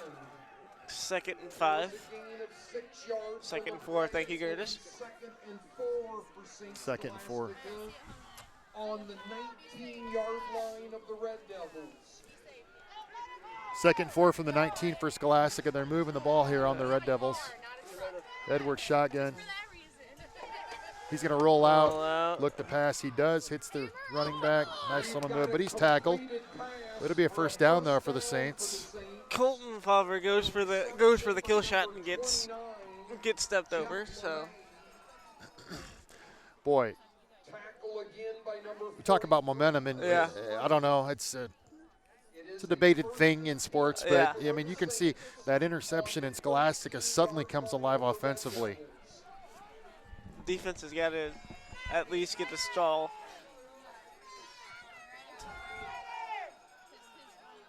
ball carrier, number 29, Jeff LeMay. LeMay up the middle on the handoff for the Saints, picks up a few. Tackle by number I 19, think Ray this Vogel. game's going to be in the 30s by both teams. It could well be. We've got 5 minutes left in the Yeah. third. 2nd and 8. The ball is Unless- You have to score points to win. Yeah.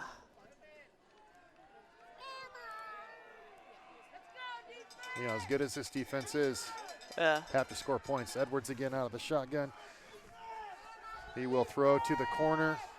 And I look like a push-off, but that ball is caught for a touchdown. Yeah. I thought he pushed off, but they did not throw the flag. That's Hunter Thompson on an 11-yard touchdown catch from Zach Edwards to Hunter Thompson, and that will tie the game pending the extra point at 20. So Scholastica able to march right down the field, an 80-yard drive, and potentially take the lead here after this kick. Have an injury for Eureka College. I cannot We'll see. take pause and see what's happening with that.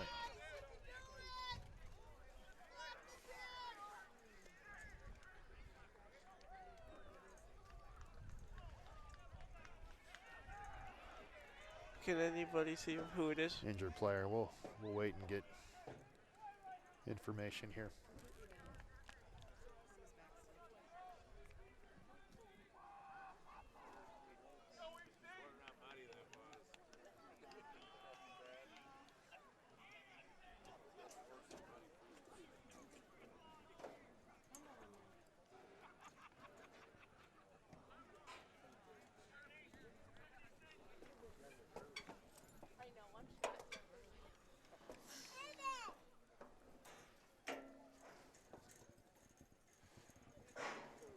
Again, we're taking a pause for player who is down. Team is taking a knee. Injured Red Devil on the play.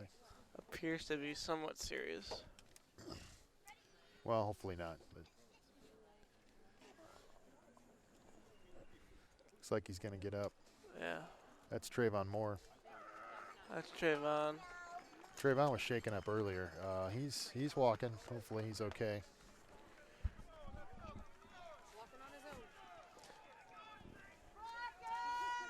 The sophomore out of Aurora Wabanzi Valley, limping, but looks to be okay. And Scholastica will attempt the point after here to take the lead. It'll be the sophomore Joe Matthews attempting. Yep.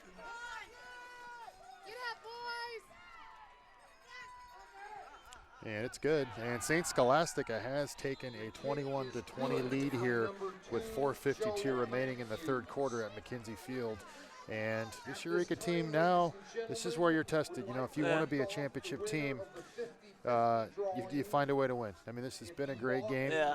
We're halfway through the third, and, you know, we'll see what Eureka can do here. Third quarter's the way through the third. I know it's halfway here. Sorry. I Either think the way, story really for me in this game are the two offenses. I mean, the Eureka Yeah. defense also, but the offenses are, they're capable, both yeah. of them. The 50-50 drawing, red ticket. We know about Reasonover. Holman's also having a nice game. Yeah. I know he threw the pick, but he's doing some good things. We'll see if Eureka can respond here.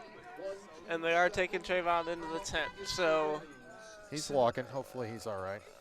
I mean, that's a big blow. Trayvon is your starting cornerback.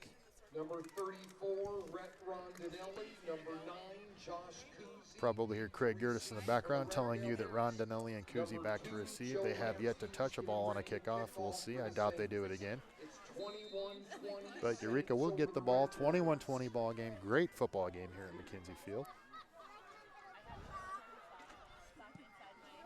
Kick is deep, and this time it will be the deep back. This will be Kuzi on the return. see if he can get the corner. He will swing it right. Cannot get the corner. He will be brought down. And I'd say about the 20. Kuzi on the kickoff return. Tackle by number 20. And Eureka will take over. Nick Holman. First and 10. You gotta get the momentum back. Get that potency. I don't want to say anger, but Well, I'll tell you, I mean, it's a momentum game and it's an energy game. Yeah. Do what you've been doing. Continue to move the ball. Mistakes happen in a ball game. Can you mentally rebound and not let that interception beat you? Plenty of time left here, so we'll see. Yeah. Here we go. Holman out of the shotgun. Twins left, split right, handoff, Reasonover. He's going to bounce it and find little daylight. Just a short gain for Reasonover on that first and 10 run. Tackle by number 33. Let's give credit to number 33, Mitchell Walter, the sophomore. 2 yards on the play by Lee Anthony. It'll be 2nd and 8 for the Red Devils. 2nd and 8 for Eureka from their own 19 here. I wouldn't be surprised to see we haven't talked about it much. Nas Phillips maybe coming in as a change of pace, maybe. Oh, he's not. Oh, wrong. My bad. Lee Anthony Reasonover up the middle on the carry. My apologies. No, Reasonover on the carry. Tackle by number 91, Jake Zeller. Got to think we're going to continue to run the ball. 3rd and 2 for the Red Devils. 3rd and 2. The ball is on the 3rd and 2, this is obviously a big third down here. You don't want Yeah. to give the ball right back to St. Scholastica. 3rd and 2 from their own 25 for Eureka.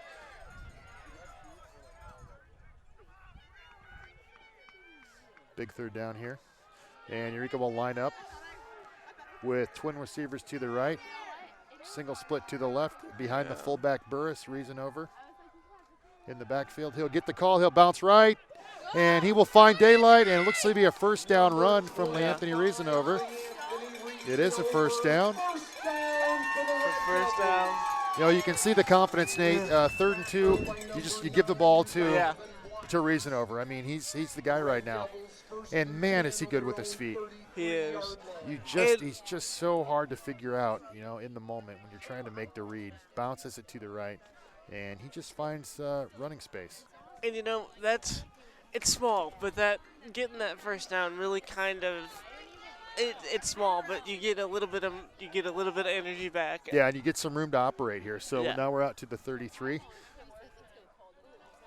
And Holman will keep it. He's going to go deep down the middle here, and he overshoots the receiver. Looks to be number 7, Michael Menard. Yeah.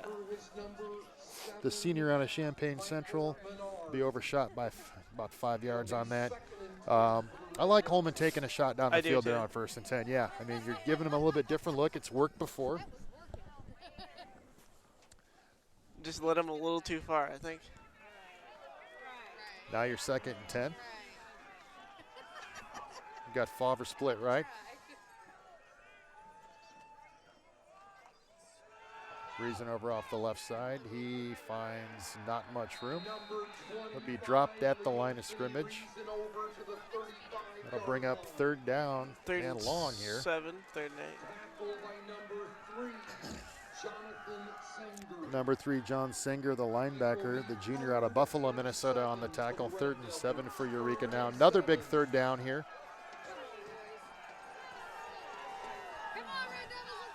2:14 left in the third. You know, these are the third downs where you know. This is where you got to answer the bell. Yeah. Charlton split wide right, Rondinelli slot. Lots of speed on the right side. Holman will look over the middle and fire. No, it's caught by Rondinelli. First down. The freshman makes a nice catch. Nice throw from Holman. Rondinelli on the, I'll call it a drag route over the middle out of the left slot. Makes the catch. First down, Red Devils. You and I saw that first game and gave Rondinelli. What did Gil Syracuse just say? Just give me 18 inches of daylight. How about it? I mean, Rondinelli, when you have that kind of speed. So the freshman giving a different look. First down is the bottom line. We go trips right again for Eureka. Handoff reason over up off the left side. He will be brought down by an ankle tackle. 4 yards. Looks like the linebacker number 33, Prince. Mitchell Walter on the tackle. And able to trip Reasonover up. If he hadn't have done that, he would have had some daylight. Yeah. 2nd and 6 now from the 40 of St. Scholastica for the Red Devils. 1 minute left in the third. It's a 21-20 ball game. The Saints lead the Red Devils. Let's see what they do here. I would say when you get that heavy look behind. I'm just going to guess run. Yep. It is run. Reasonover off the right side. He breaks free for a nice gain. First down again. Tough run from Leanthony Reasonover down to the 31-yard line. Picks up 9 on the play and a first down. He's got that swagger back. You know what? You can see it on this drive. Eureka's reestablished. They picked up 2 key third downs here. And they weren't cheap third downs either. They were not cheap third downs. The Rondinelli play and the run on the first third down. They got to get one play off here before the quarter. Yeah, you can. Go, boy. Holman gives. Rondinelli will get the carry. He's going to bounce it left. Look at his speed around the end. He does find the corner. Nice run, Rondinelli. Looks like another first down. And gets out of bounds. You talked about change of pace, Nate, earlier. There it is. The pure speed burner, Rondinelli. Yeah. Different look. 10-yard run, tackled by Will Halloran on the play, but first down as a result of the play. And they're going to take it to the corner. And it's a 21-20 ball game with the Red Devils. I think we're about to hear some House of Pain. And we are. We are. The House of Pain fourth quarter party. Well, it needs to be the House of Pain right now Yeah. for Eureka. We're down 1 point here going into the fourth quarter. Nothing like the water spray on a 40-degree I know, day. get that. And that water spray ceremony is shorter than usual. Yep. We got some dancing going on. I love it on the sideline. You got to love it when the big boys get into the dance party. We got 60, the big freshman, Michael Smart. And 66, that's DeJour Bradford. 2 freshmen having some fun on the sideline for Eureka. You know what that tells me? I mean, these guys are loose, and they want this win. Confident. They're ready to play. Although those are 2 freshmen. I like it, though. I like it. I like it. So here we go. Let's set the stage, Nate. This is a huge fourth quarter here. These 2 teams playing for possible postseason football. Eureka for the first time in 23 years. Scholastica trying to continue their tradition. It's a 21-20 ball game. It's Eureka ball on the Scholastica 20, looking to regain the lead here. Nick Holman, the quarterback in the shotgun. Reasonover in the backfield. Trips right. It's Reasonover. He will bounce it left. He will find the corner and pick up a nice gain. Bounces down for a 10-yard gain. Yeah. And look at his change of direction on that, Nate. Yeah, that was complete other side of the field. Yeah, if I just saw right. step, jab, I call it jab step, Yeah. right, and then just cuts it left and picks up 10. First and goal from the 10 here for Eureka. It goes without saying, but I'll say it. I mean, you have to score here. Have to score here, Nate. You have to score. Even a field goal would be I want a touchdown. I so want a it's going tutty to Lee Anthony. He bounces it out. Nice run, boy. They had him dead Nice to rights, run. and he bounces it to the right. Second. Second and 5. Reasonover had nothing, hit by 2 Saints, able to bounce free and pick up 4 or 5 on the play. Gertis calls it 2. I'll call it 2. Looking like more than that. So we're on the 8-yard line. 2nd and goal for Eureka. Second and 8. Cannot pick up a first down. Need the touchdown. Have to score. Reasonover up he bounces it, trying to find daylight. He'll be stacked up. The interior lineman for St. Scholastica, number 91, Jake Zellick on the tackle. Third and. That brings up 3rd and goal for the Red Devils. Now, I don't want to think about 4th down here. Let's get the touch, but Yeah. 4th down, you almost got it. You gotta go for it. you mentioned field. I don't know. Do you take the points? You have Tanner Kenny. We'll talk about it in a second. I hope we get 6 here. 3rd and goal, early 4th quarter. Red Devils trail by 1. Kuzi split left. Vance in the slot. Holman will roll. He's going to look to pass. It's caught. Short, though. Burris did not get in. From the 6-inch line. Completed pass on the play. So here we go. 4th down from the 1. Fourth and goal from the 1. Yeah, boy, this is a tough call for Coach Kurt Barth. Or maybe it's not. They're going to stay on the field, and we're going to punch it in. 4th and 1. This is it. That's not it. We're in the early 4th quarter, but this is big. 4th and goal. They gotta go. Burris to the right. Reasonover in the backfield. Everybody knows it's going to him. And he steps in the end zone, Nate. Touchdown, Lee Anthony. Reasonover. 1-yard touchdown run. That was just. Let's give the right side of that O-line some credit there on The that. right side. Jordan Lamb. Is that Slingsby on that side too? I think Slingsby's on the left side. Is that Tyler Wildrick over there? I believe so. I'll say Lamb and Wildrick, I believe. Opened a hole. Reasonover found it because that's what Reasonover does. And Eureka College has regained the lead. Whoa. Do we have a timeout? Had some confusion on the extra point. As Eureka did not have their kick team on, maybe. We have offense on the. No. So we're at 26-21 here, and looks like Eureka will go for 2 to try and extend this out to a 7-point lead. Eureka has just retaken the lead. They're going to go for a 2-point conversion. They're trying to quick hit here. They're catching St. Scholastica off guard. Scholastica scrambles personnel onto the field, and they will get a timeout. So Scholastica looked like they were caught on their heels there with personnel. So let's take a breath and assess the situation here. It's the 4th quarter, 12:23 remaining. The Reasonover touchdown gives Eureka the lead once again, 26-21 pending the extra point. Or the 2 points. Thoughts on the situation?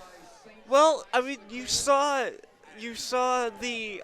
Are we gonna go for we're going for 1 possum. We're going for 2. I'd say you're gonna see more back 5 pages of the playbook type of stuff because these 2 teams, they want it, and you're going to do whatever it takes to want it. Pulling out all the stops to get away. And yeah, you're right. I mean, we saw the halfback sneaky pass from Scholastica. You line the quarterback up in the slot, the backup quarterback, I assume, and he throws for a completion. 3rd string quarterback. Eureka scrambling here. It looks like we might be keeping our offensive personnel on the field. We want 2 here. We want to push this out to a 7-point lead. It's interesting. I'm not the guy to go to on this, but if you don't get this, you're only up 5. And that just shows trust in your defense. It does. I think you're absolutely right about that. Trust in your defense. Take the shot here. Holman will line up. The Eureka offense to try and convert a 2-point conversion. I would not be surprised to see a hard count. We're going, yeah, maybe. We're going heavy here. Reason over. He's stacked up. He will not get in. So this will be a 5-point Eureka lead. 5 points, but you got to trust your defense. You have to trust your defense. Well, trust in the defense. Yeah. This senior-led defense has done the job all season. You know, this is it. You've got 12 minutes. You're playing for the possibility. We've said it. I'll just keep saying it, of a possible UMAC Conference Championship and a possible trip to the postseason.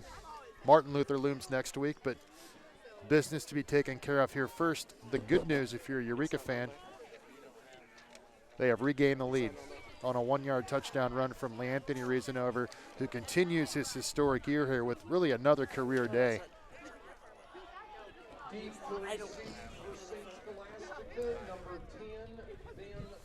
It'll be interesting to see if Trevon comes out. He has not come onto the tent, so who they will slide over.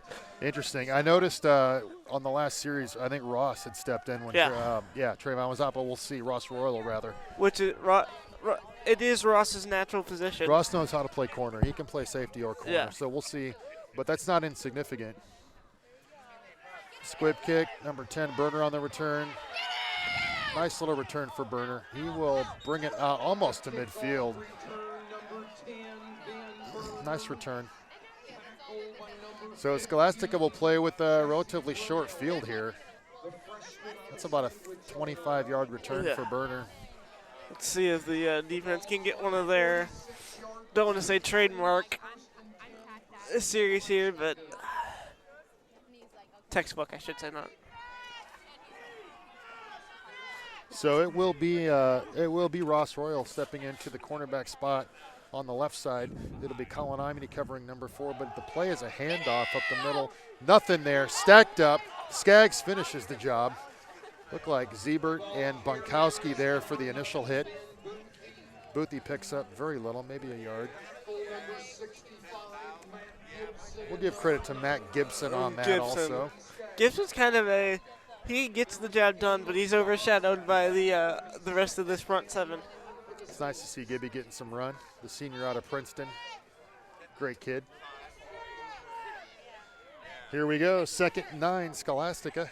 Edwards back in the shotgun as he's been all day. He will look to throw. He throws deep down the middle of the field, and it is almost intercepted. It'll fall incomplete.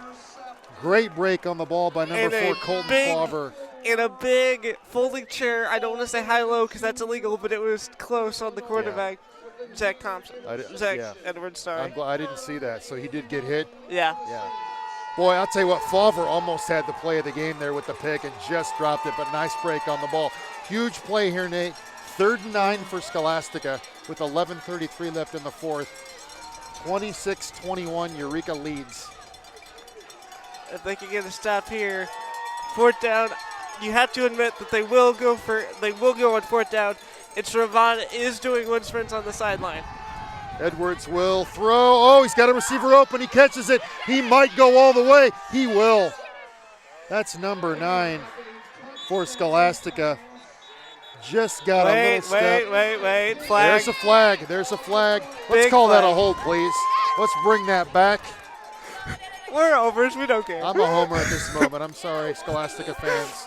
It's a hold that will come back. And I'll tell you what, Jay Stewart going crazy on the sideline. I'll tell you what, I did not see the hold, but I did not. Edwards, if that allowed Edwards to step up, that hold did matter. Number 9, Boothie got a step and he was gone, but that'll come back. Had to be on that right side. It had to be. Because Edwards was able to step up and make the throw. He had all the time in the world to make that throw, too. He did. So now we're at 3rd and 19, Nate. But got to make a play. But big play offense with those 2 receivers. Yeah, I'm not comfortable. You'll split number 4. Olsen out to the right. Twins left. Edwards shotgun. He's going deep down the left side. He's got a man. Oh, and what a defensive play. And it's broken up. Looks to be broken up. Off the forearm of 20. That's Josh Mead, the linebacker, coming over to help in coverage. And he knocked that ball loose, Nate. I would. Do you even call Josh Reed a linebacker anymore? He's just a defensive weapon. Can we say hybrid safety Yeah, linebacker yeah. hybrid? Yeah, that was a heck of a play, and he came over out of nowhere and broke that up. And Scholastica will have to punt here. That's a huge play because that would have been a first down. Favre back to return the punt. Yeah. Boy, it's almost blocked. It's not. Punt is off. Fair catch called for and made. Catch the ball. He did. So, with 11-12 left in the fourth quarter, the Eureka College Red Devils, in their biggest game in a long time, have a 26-21 lead. They will take over on their own 31-yard line and try and get a sustained drive going. See if we can run some clock down, Nate. If we can run some clock down with the touchdown, I would take that. I'll take. You gotta think. Run with Lee Anthony on the first two downs for sure. Maybe on the third down, depending on the. Reason over off the left side, tough run, 10-yard gain. He's got a first down, or he's close to it. So, Nate, this is a situation where they're stacking the box. You know it's going to Reason over. It's can you stop Lee Anthony Reason over? I've talked to Coach Martha before, and he was looking over it from a play calling perspective, and teams from as far back as week 1 have been stacking the box. And there's no. He said his words, not mine. They have stacked the box as well as they can, and they cannot put any more guys in there. Yeah. Look at this. And correctly cover everybody else. Yeah, you saw 2 linebackers step up into the slot on that play. Reasonover was stopped there, but he still finds daylight. Yeah. So you're basically playing with 6 linemen, essentially. Yeah. You know, you're playing like a 3-6, and he's still finding running room. It's almost unheard of. Like I don't want to say ridiculous, but well, I mean he's that good. Yeah. It is a first down, so move the chains on that run, and they brought everybody. So here we are, 1st and 10 Red Devils from the 43. Reason over in the backfield. We go trips right for the Red Devils. Handoff. It's a keeper. Holman off the right side. He tucks and runs. Nice run, Nick Holman. Dives forward, close to a first down. Beautifully executed. Looked like Reason over. First down indeed for Eureka. Holman looks to have hurt his right hand on the play. He will come off. I take that back. That is number 19. Favre looks shaken up. Holman's fine. So remember also, Nate, Reasonover carried 42 times last week, and he does not look tired. Nope. He does not look tired. You talked about the kind of shape he's in earlier. He is an absolute workhorse, and I mean that in the most complimentary terms. Yeah. He is just pounding the ball today. Reasonover again, up the middle, fancy footwork, another gainer. 5 or 6, you're going to call it? Yeah, we'll call it 6, I think, on that run. Beautiful run. Let's give O-line credit. O-line's getting a push every time out, too.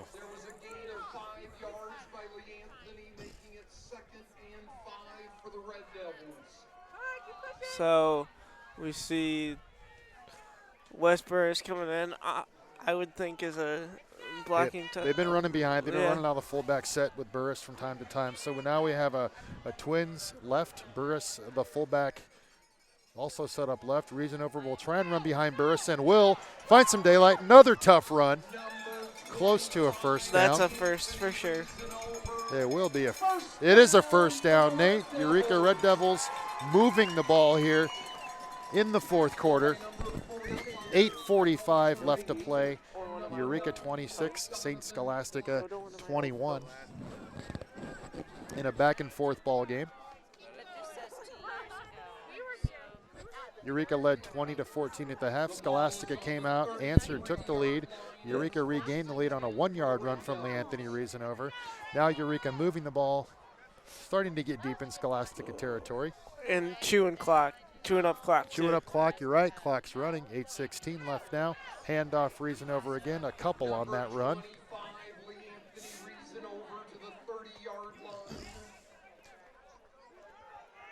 Tackle by number 45, Cal Germain. A gain of Reasonover will take a rare break and come off the field here. He got up a little bit slowly on that. So Ron, he's okay. I think he's taking a break. We'll see just on this play. Rondinelli in now, it looks like. next man up would be Rondinelli in the backfield now for the Red Devils. Twins, right? Again behind Burris, the fullback to the right. Rondinelli off the right side, burst of speed, cuts it upfield. Nice run, Red Rondinelli. Hold on to the ball, Red. Spinning. Still moving. Nice run. Again, the quickness, Nate.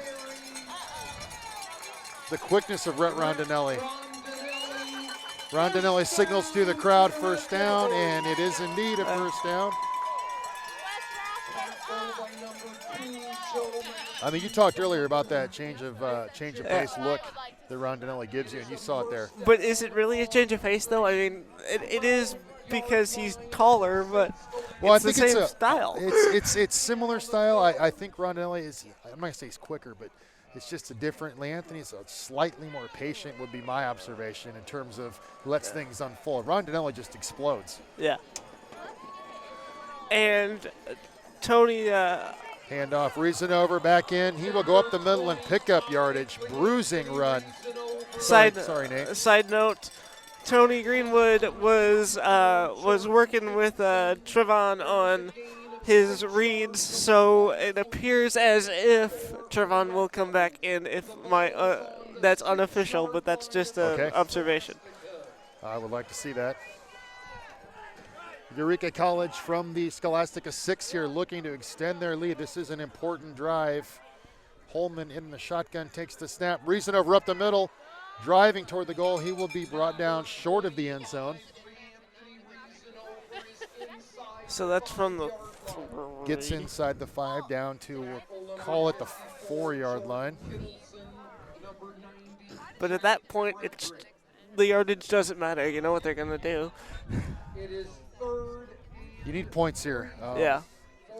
You know, a field goal makes this an 8-point game. But so you're still a 1-score game, but, you know, you're looking for 6 here. Yeah. 3rd and 4, what do you do here? 3rd and 4, Nate. 3rd and 4. Get it, a QBR. That's what I do. QBR, and if it's there, give it to Lee. If it's not, roll out and see if you can make something happen. It's Lee. Lee dancing. He's going to be stacked up. He's not going to make it. This will bring up a key 4th down. 4th and 4. 4th and 3 from the 4. First down still possible. 4th and 2. And it looks like Eureka will go for it, perhaps here. Even if you don't, and you get the defense out there, you send the house and you get a safety out of it. I mean, best case scenario, but you're this close. Well, you know, and they haven't. St. Scholastica hasn't stacked up Eureka too much here, so you like your chances. We'll see what ends up happening here. The offense is on the field right now, but they're gonna let the clock run down and make a decision. It looks like here. This is a key. All they're doing is running time off the clock. It's not. There's nothing. It's a total tactical decision to let it run down that far. Because even though 25 seconds is 25 seconds in a game like this, where it's been a shootout all day, it's necessary.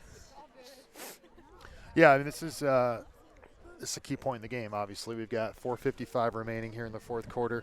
Eureka with a 5-point lead currently. It's 4th and 2 from the 4. And, I mean, you're right, Nate. This is an absolute key point here. I would not be surprised to see an offsides wouldn't get you a first down. Well, it might. Either way, it's gonna be a. Here we go. It's gonna be a full house backfield. I would. Yeah, they're gonna go for it. It is heavy. No, it's not. I don't see Zebert out there. We've got Colby Crittenden, the big tight end, split. They're lined up to the right.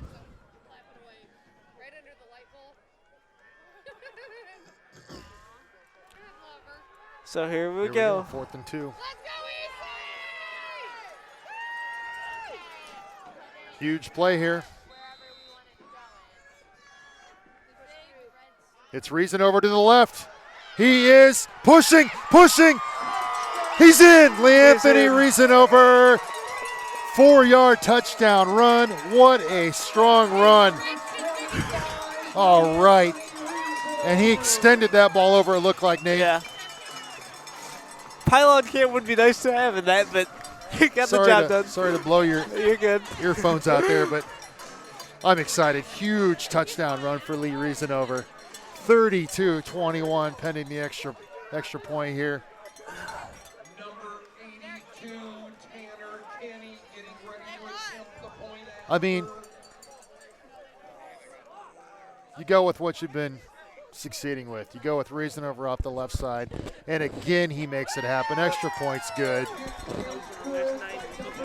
Huge drive and finish again by Leanthony Reason over. I don't have his yardage totals for today, but it's huge. I mean, he's now the all-time leading rusher in Eureka history. Unbelievable performance by Lee and by O-line. Let's give offense credit here. O-line is the unsung hero of this. Absolutely. You think he's over 200 yards yet? Boy, it feels like it. Yeah. I wish we had the live stats. We don't, but it has to be close. He had 100 in the first quarter. So here's the situation, fans on YouTube. We're in the 4th quarter of this huge UMAC game. Nate says 4:54. Eureka has the lead, 33-21. 12-point lead. They will kick off. Scholastica, shell-shocked. The few Scholastica fans huddled on the other sideline. But this game is not over by any stretch. We're not celebrating yet as Eureka fans, and we will kick off. Strange things have happened in the past. Need I bring up Knox week 1? Don't bring it up. We'll see. We'll see. Don't bring up the last Scholastica game here either. Kick will go out of bounds. Effectively a touchback. I think that comes out as a penalty, doesn't it? Doesn't that come out to the 35 or 40 or what? Yeah, they get it at the 35. Okay. Yep. Still fairly. Well, they've been getting field position near midfield on kickoff, so we'll take this. So the Eureka defense now has a little bit of a point cushion. See if they can finish this off here. Scholastica looking to make something happen. All right, we'll look 3 passes right in a row right here. Check down. That check down is dangerous. It is. Pass complete to number 9, Boothie. He runs out of bounds, about a 7-yard gain.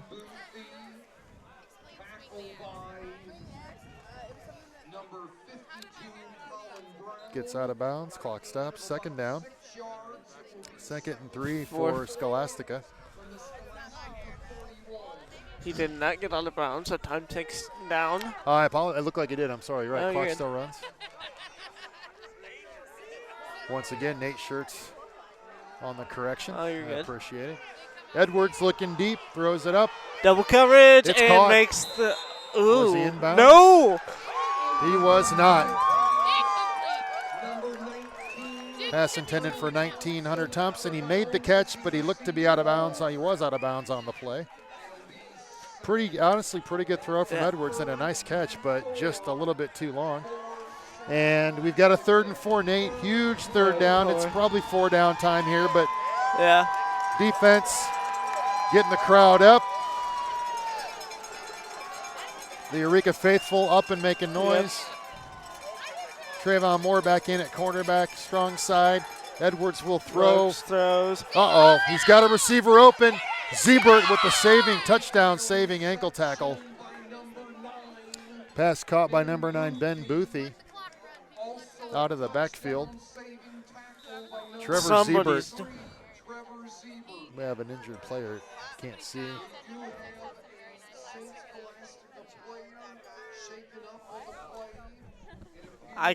We exactly at our blind spot right it's now. Boothie. It's Boothie hurt on the tackle. Ziebert flashing some speed there. The big man ran him down and ankle tackled him. Hopefully he's okay.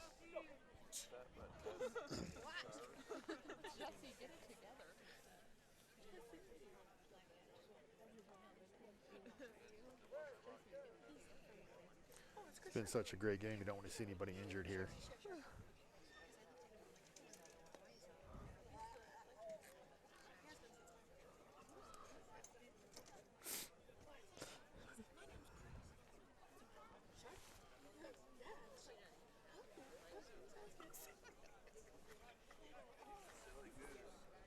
I didn't think this through, okay?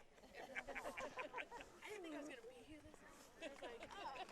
Boothie looks to be okay. He will come off the field. Let's sneak in a quick UMAC score update, Nate. In Fulton, Missouri, Westminster leads McMurray 14-0 at the half. So McMurray, after suffering their first loss last week, is down again to Westman. I think the homecoming showing of Westman was not the true Westman. Yeah. I think they just too fast.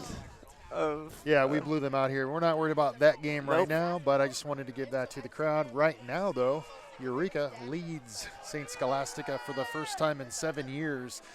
We've led them, but we haven't beaten them in 7 years. It's 33-21. Can Eureka do it? But right now it's Scholastica ball from the Eureka 28. Plenty of time left, 4:15. Scholastica sets up in the shotgun as they have all day. Yep. Fumble! Fumble. Edwards picks it back up, recovers, scrambling, throwing. Nobody there. Intentional. There's nobody there. Outside the tackle box, folks. Outside the tackle box, folks.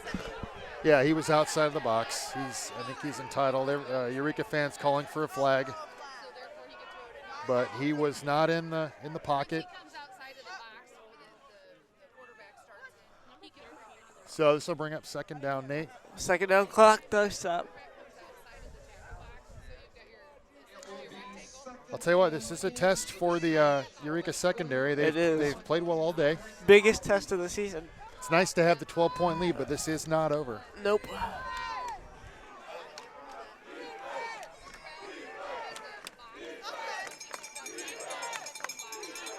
Edwards throws back. Oh, we got a trick play. Oh, and he's wide open. Oh, my goodness. Big boy. Wow. Number 56. I guarantee you his first career touchdown. The O lineman, Elliott Simon, popped back. We had a screen pass to Olson. The big lineman then threw it downfield. Honestly, a beautiful pass. And hits number 4, Olson, in stride. But You talked about pulling out all the stops, Nate. I don't know that I've ever seen that. This is just the fan in me, but I think Vogel got held on that by the lineman that made They the have, pass. but I'll tell you what, 56, the big O lineman, steps back and throws a bullet. The extra point's missed, so it'll be a 6-point lead. Wow, so let's update the fans that can't see the scoreboard. So we have a touchdown pass by number 56, offensive lineman Elliott Simon, after the screen pass from Zach Edwards. He hits Olson for the touchdown. So we've got 4 minutes, 2 seconds left in the game. Eureka still leads, but it's 33-27. Ball game not over by any stretch. Lots of time left on the clock here. Scholastica only has 2 timeouts. Put that into. Good observation. 2 timeouts for Scholastica. And that could definitely come into play here. It's usually completely full. Obviously. So that is, I don't know that I've ever seen an offensive lineman throw a touchdown. I have not. And that was a 35-yard or so throw.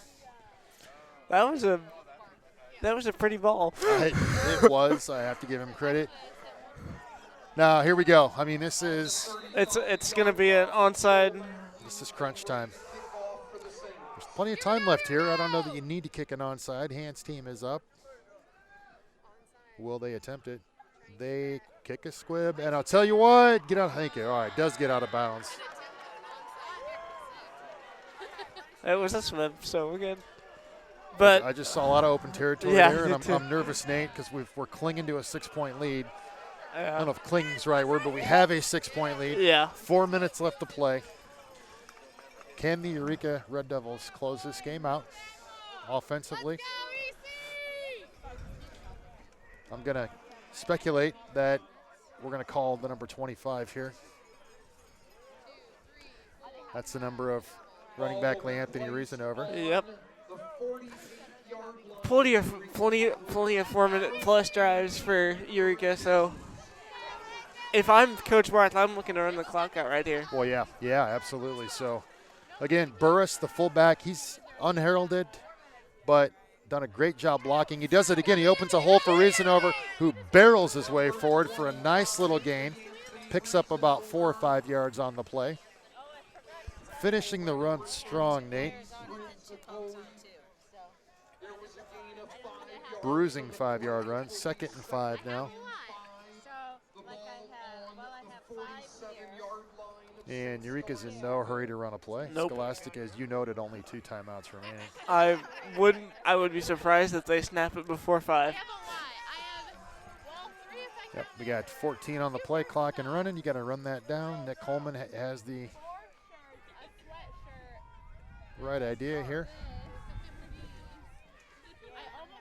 Holman to Reasonover. Reasonover tucks, runs forward. He's going to be brought down short of the first down. He bowls forward for a couple. And Nate, this will bring up an important 3rd down. Did Scholastica take their first time out? They did take a timeout, so Scholastica takes the first of their 2 timeouts here to stop the clock in a 3rd down and short situation. Interesting. Yeah, I think they're pushing all their chips in on this play here, trying to get a stop, leaving themselves some time to potentially get the ball back. Boy, Nate, high drama here. High drama. You got a 6-point lead. I don't want to go back to it too early, but 2-point conversion, no good. 6-point game right now. Oh, well. We're not thinking that far ahead. That's just how I naturally do it. But right now we're at 3:10 left. Big 3rd down. I've said it 10 times today. I'll say it again. Reasonover in the backfield. The fullback Burris lined up to the left of center. Yep. I wouldn't be surprised to see them run off heavy, moving away from. Run a counter, maybe a counter back. Yep. Because if you look at the way, you got Crittenden over on the right side too. You could be right. Yeah. You might run a counter behind Crittenden. Reasonover, he'll have the first down. Tuck it, Lee, and more. Tuck it, Lee. Hold on to it, Lee. All right, he's down. Sorry, I don't want to fumble, Nate. I'm playing Homer here. First down, Red Devils. So that'll take it to about 2. Lee Anthony Reasonover. Big man down. Yep, we have a Saint down. Don't want to get too excited on the injury. But another tough run, Nate. All day long, Anthony Reasonover. That's a 3rd and 2 situation. Yeah. You said it earlier, Coach Barth. Happy to hand that off to him. But let's pause for the injury here. Yeah. So as soon as we get a number, we will rejoin you. Until that point, Eureka clings to a 6-point lead with 3:01 left to go. See you in a minute.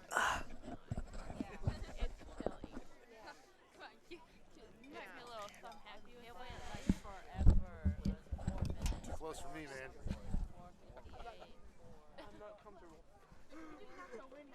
Number 54, Jordan Kittleson, coming off the There's a kid rolling into the end zone. Oh, just kidding. It stopped. the ball. 54 Kittleson looks to be okay. He's walking off under his own power. For its 1st and 10 for the Red Devils. They start all the way on the top and roll all the way down. So this will bring up, it's a first down for Eureka. 3 minutes and 1 second remaining.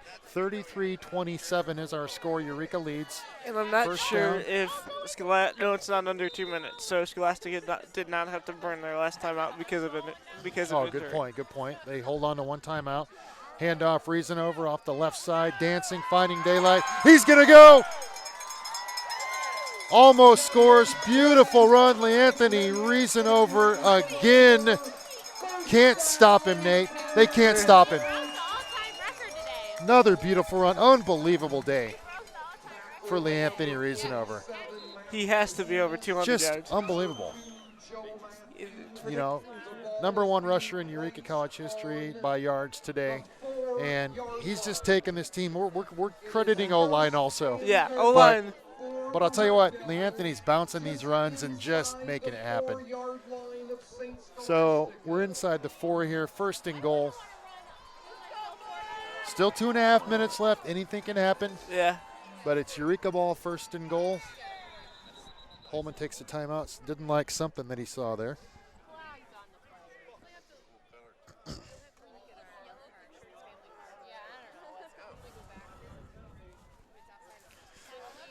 There was a flag. Looked like he swung a timeout. He did not. Still 1st down for the Red Devils.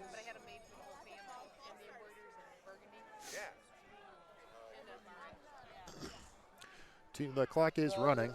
Just inside the 9-yard No. I'm not sure the clock's supposed to run on I'm that. not It was sure. running. Regardless, here we go.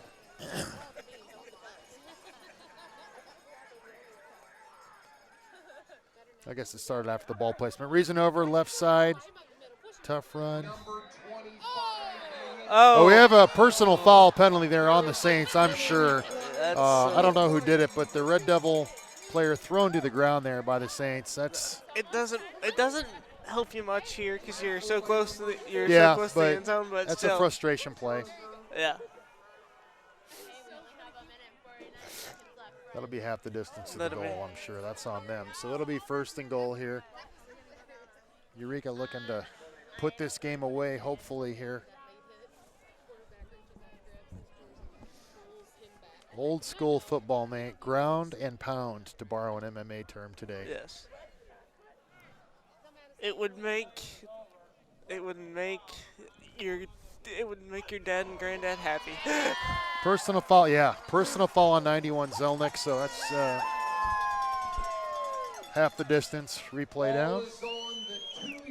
Replay down, 1st and goal, 2-yard line. Nate, I'm going to go out on a limb and say that the handoff goes to Leanthony Reasonover here. Or the coach for Scholastica is still on the field, so He doesn't like the call. you get the. No, you can't get the first. Or it's 1st and. You could. No, it's 1st and goal here.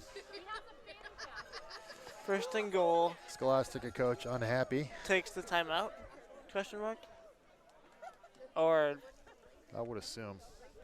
Did not see the call on that.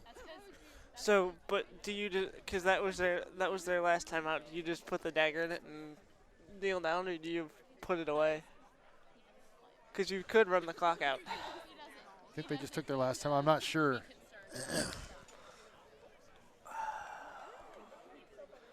It's all. Did they burn that last time out or not? Which I think they did, but neither here nor there. We're not the coach. We're up here. We're up here in the stands with the fans, which is a real fun experience. It is. Yeah, it's been a great day.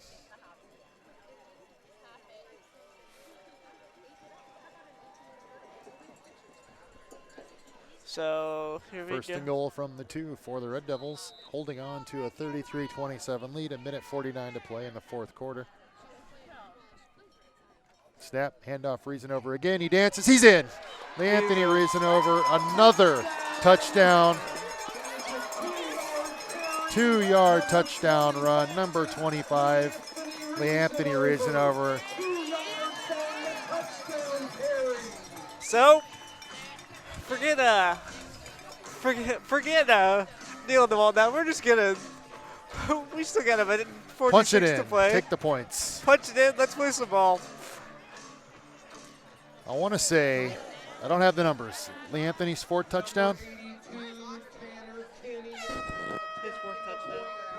Yeah, 4 touchdowns. 4 touchdown runs on the day. I don't know how many yards, but it's a lot.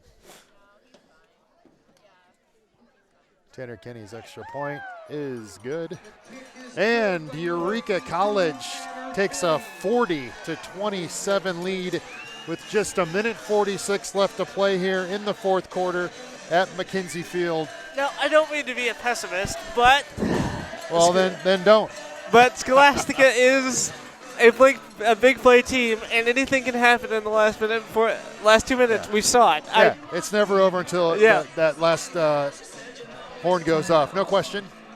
But, we have a 13-point lead. Yeah. Everybody. Eureka Devil sideline is jazzed. They They're are. excited. And plus, when your boys are playing this confident from a coaching perspective, you just let them go out there and have fun. I mean, This is a huge one, Nate. I mean, Yeah. this is it. I mean, you prep for this. We've said it already, but you haven't beaten Scholastica in the last 6 years. You're playing for a share of the conference, or you're playing for the outright Right. conference championship if you can win next week. And Eureka answered the bell. Not over, but boy, it's looking good. Squib kick. Short return by Scholastica, stacked up. Zach Edwards will lead the Saints onto the field here. Down 13 with 1:41 to play. Eureka defense, arms in the air, exhorting this crowd here to respond, and they do with some noise. Yep. I hear the cowbell. Do not hear the vuvuzela today, but that is good. that's fine. I'm okay with that. Although I appreciate the enthusiasm of the vuvuzela. With the ball on their own 33-yard line, 1st and 10. And just a shameless plug, Jason Zimmerman and I will be back for at least half of both the men's and women's game for basketball, and you will join for a few. Yes. And that's an incomplete pass. However, this is our last broadcast for a while. Our first game will be early to mid-November. I can't remember exactly. And so we urge you to join us there. But that is a long way off. Right Yeah. now we have business to take care of. That's right. Please join us for a live basketball broadcast also. Second and 10, 1:37 left. Scholastica with the ball. Red Devils trying to close this game out here, holding a 13-point lead. Edwards scrambling. He will unload over the middle to a wide open receiver. That's number 23. Looks to be Christian Rund on the reception. On the reception is number 20. Set the chains and the clock will start. Scholastica rushing up to the line to get set. really credit the Scholastica offense and how Edwards throws down the left side. Then it's caught by Olsen, Nate. He is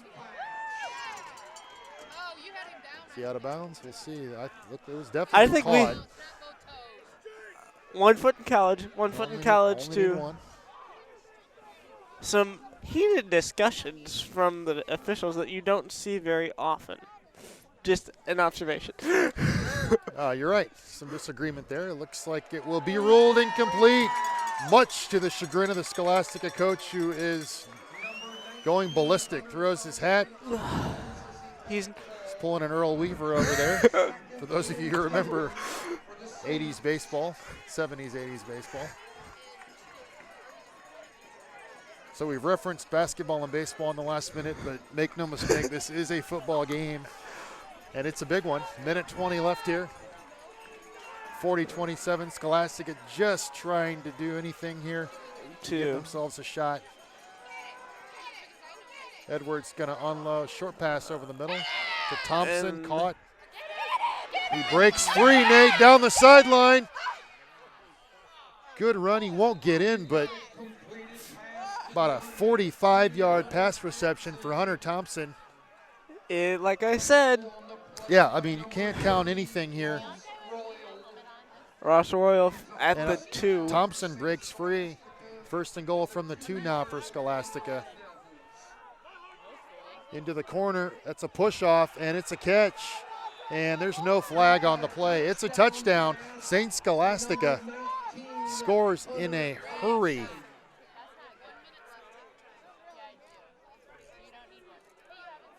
Zach Edwards into the corner. Hits Hunter Thompson, and we're not done yet, We're not Nate. done. You will have an onside kick situation here. Players just need to keep their heads about them and keep playing. If you're a St. Scholastica fan right now, there's some life. We have 58 seconds left in this game. The extra point.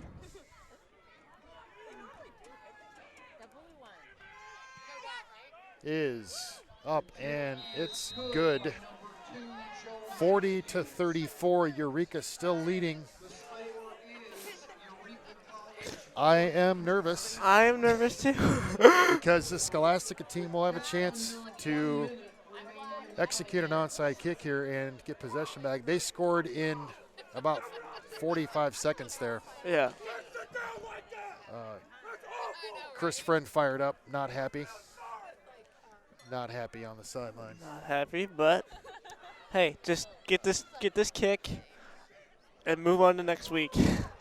That's 40-34. There's drama here. Scholastica has life. They certainly will be attempting an onside kick. The hands team comes forward. Absolutely crucial to corral this ball here. it will be. We don't make it easy ever, do we, Nate? No, we do not make nothing it is easy. ever easy. 40-34, fourth quarter, 58 seconds left. YouTube fans, we're still playing football. Oh, we are. We're not celebrating yet. Eureka, Scholastica, you're still alive. They're going to load the left side. Hands team ready. It's a cold day. Yep. Whoever can fall on it first. There's the kick. Oh, it's loose. It's recovered by Eureka. They do retain possession, but boy, not right away. Ooh, flags everywhere. We have Flags. extracurriculars. Boy. But so is Josh that Mead, Josh Mead came out of there with the ball. But extracurricular flags, chaos. I would bet they're offsetting penalties if I had to. I'm guessing, but I'm not going to guess at this point. It should be Eureka ball. Either way, which is what matters. If you're a Eureka fan. Should be able to take a knee now and run the clock out, but let's see what this call is here. In no case do you want to re-kick. No. Because that initial It's a cold day. reception was a fumble, and Josh Mead just happened to be that ball squirted free like you want it to on an onside kick. Eureka did recover. But they're making us sweat it out here in the cold. Offsetting Nate, it looks like. So it'll be first down, Eureka. And they will go into victory formation here. So it looks like Eureka will hold on. Pending just complete craziness, it looks like Eureka will hold on. And this crowd is getting up. I'm not resting until the final horn goes off. I'm not either. Holman takes a knee, and the clock will run.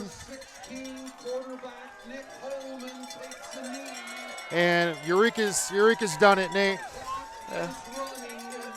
Hang on. Second.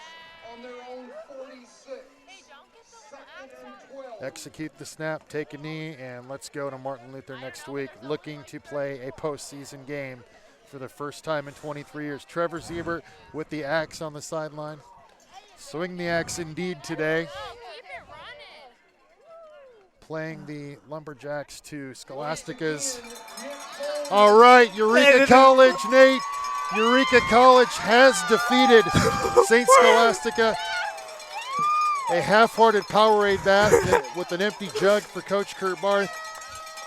I want to personally congratulate this team and really the coaching staff, but really Coach Kurt Barth.